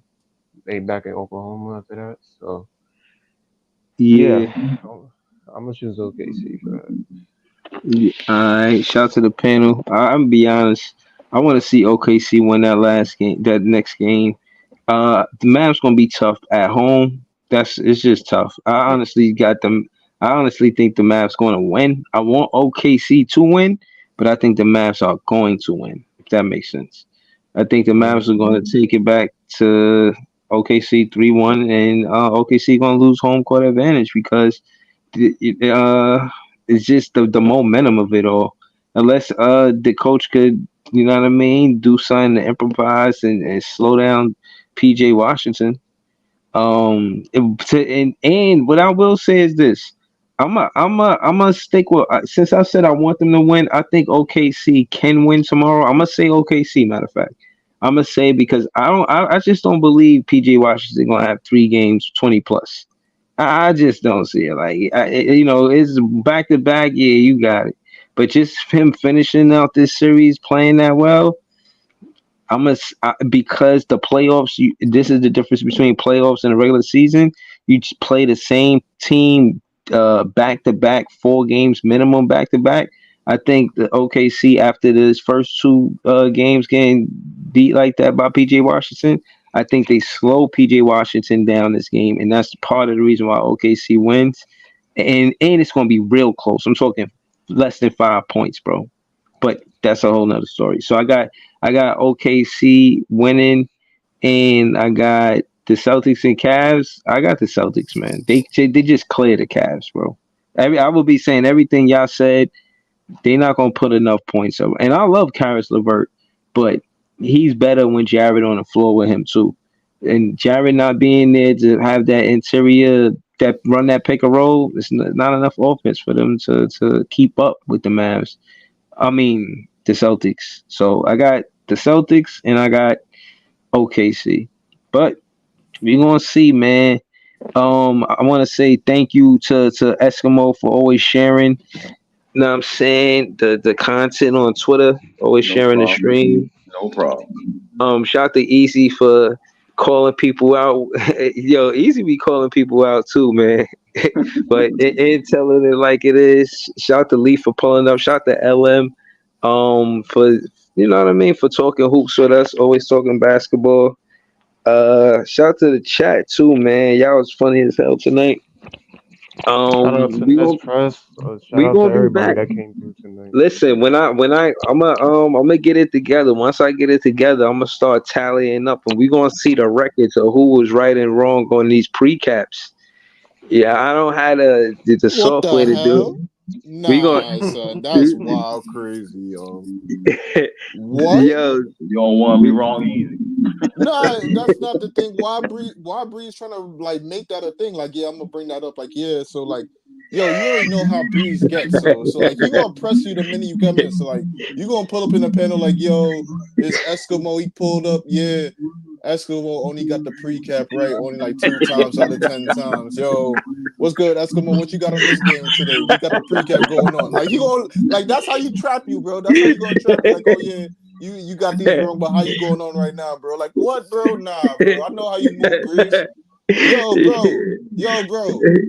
LM pulled up and he like, yo, LM a low-key Spurs fan. Bro, LM been jacking the Nets how long, bro?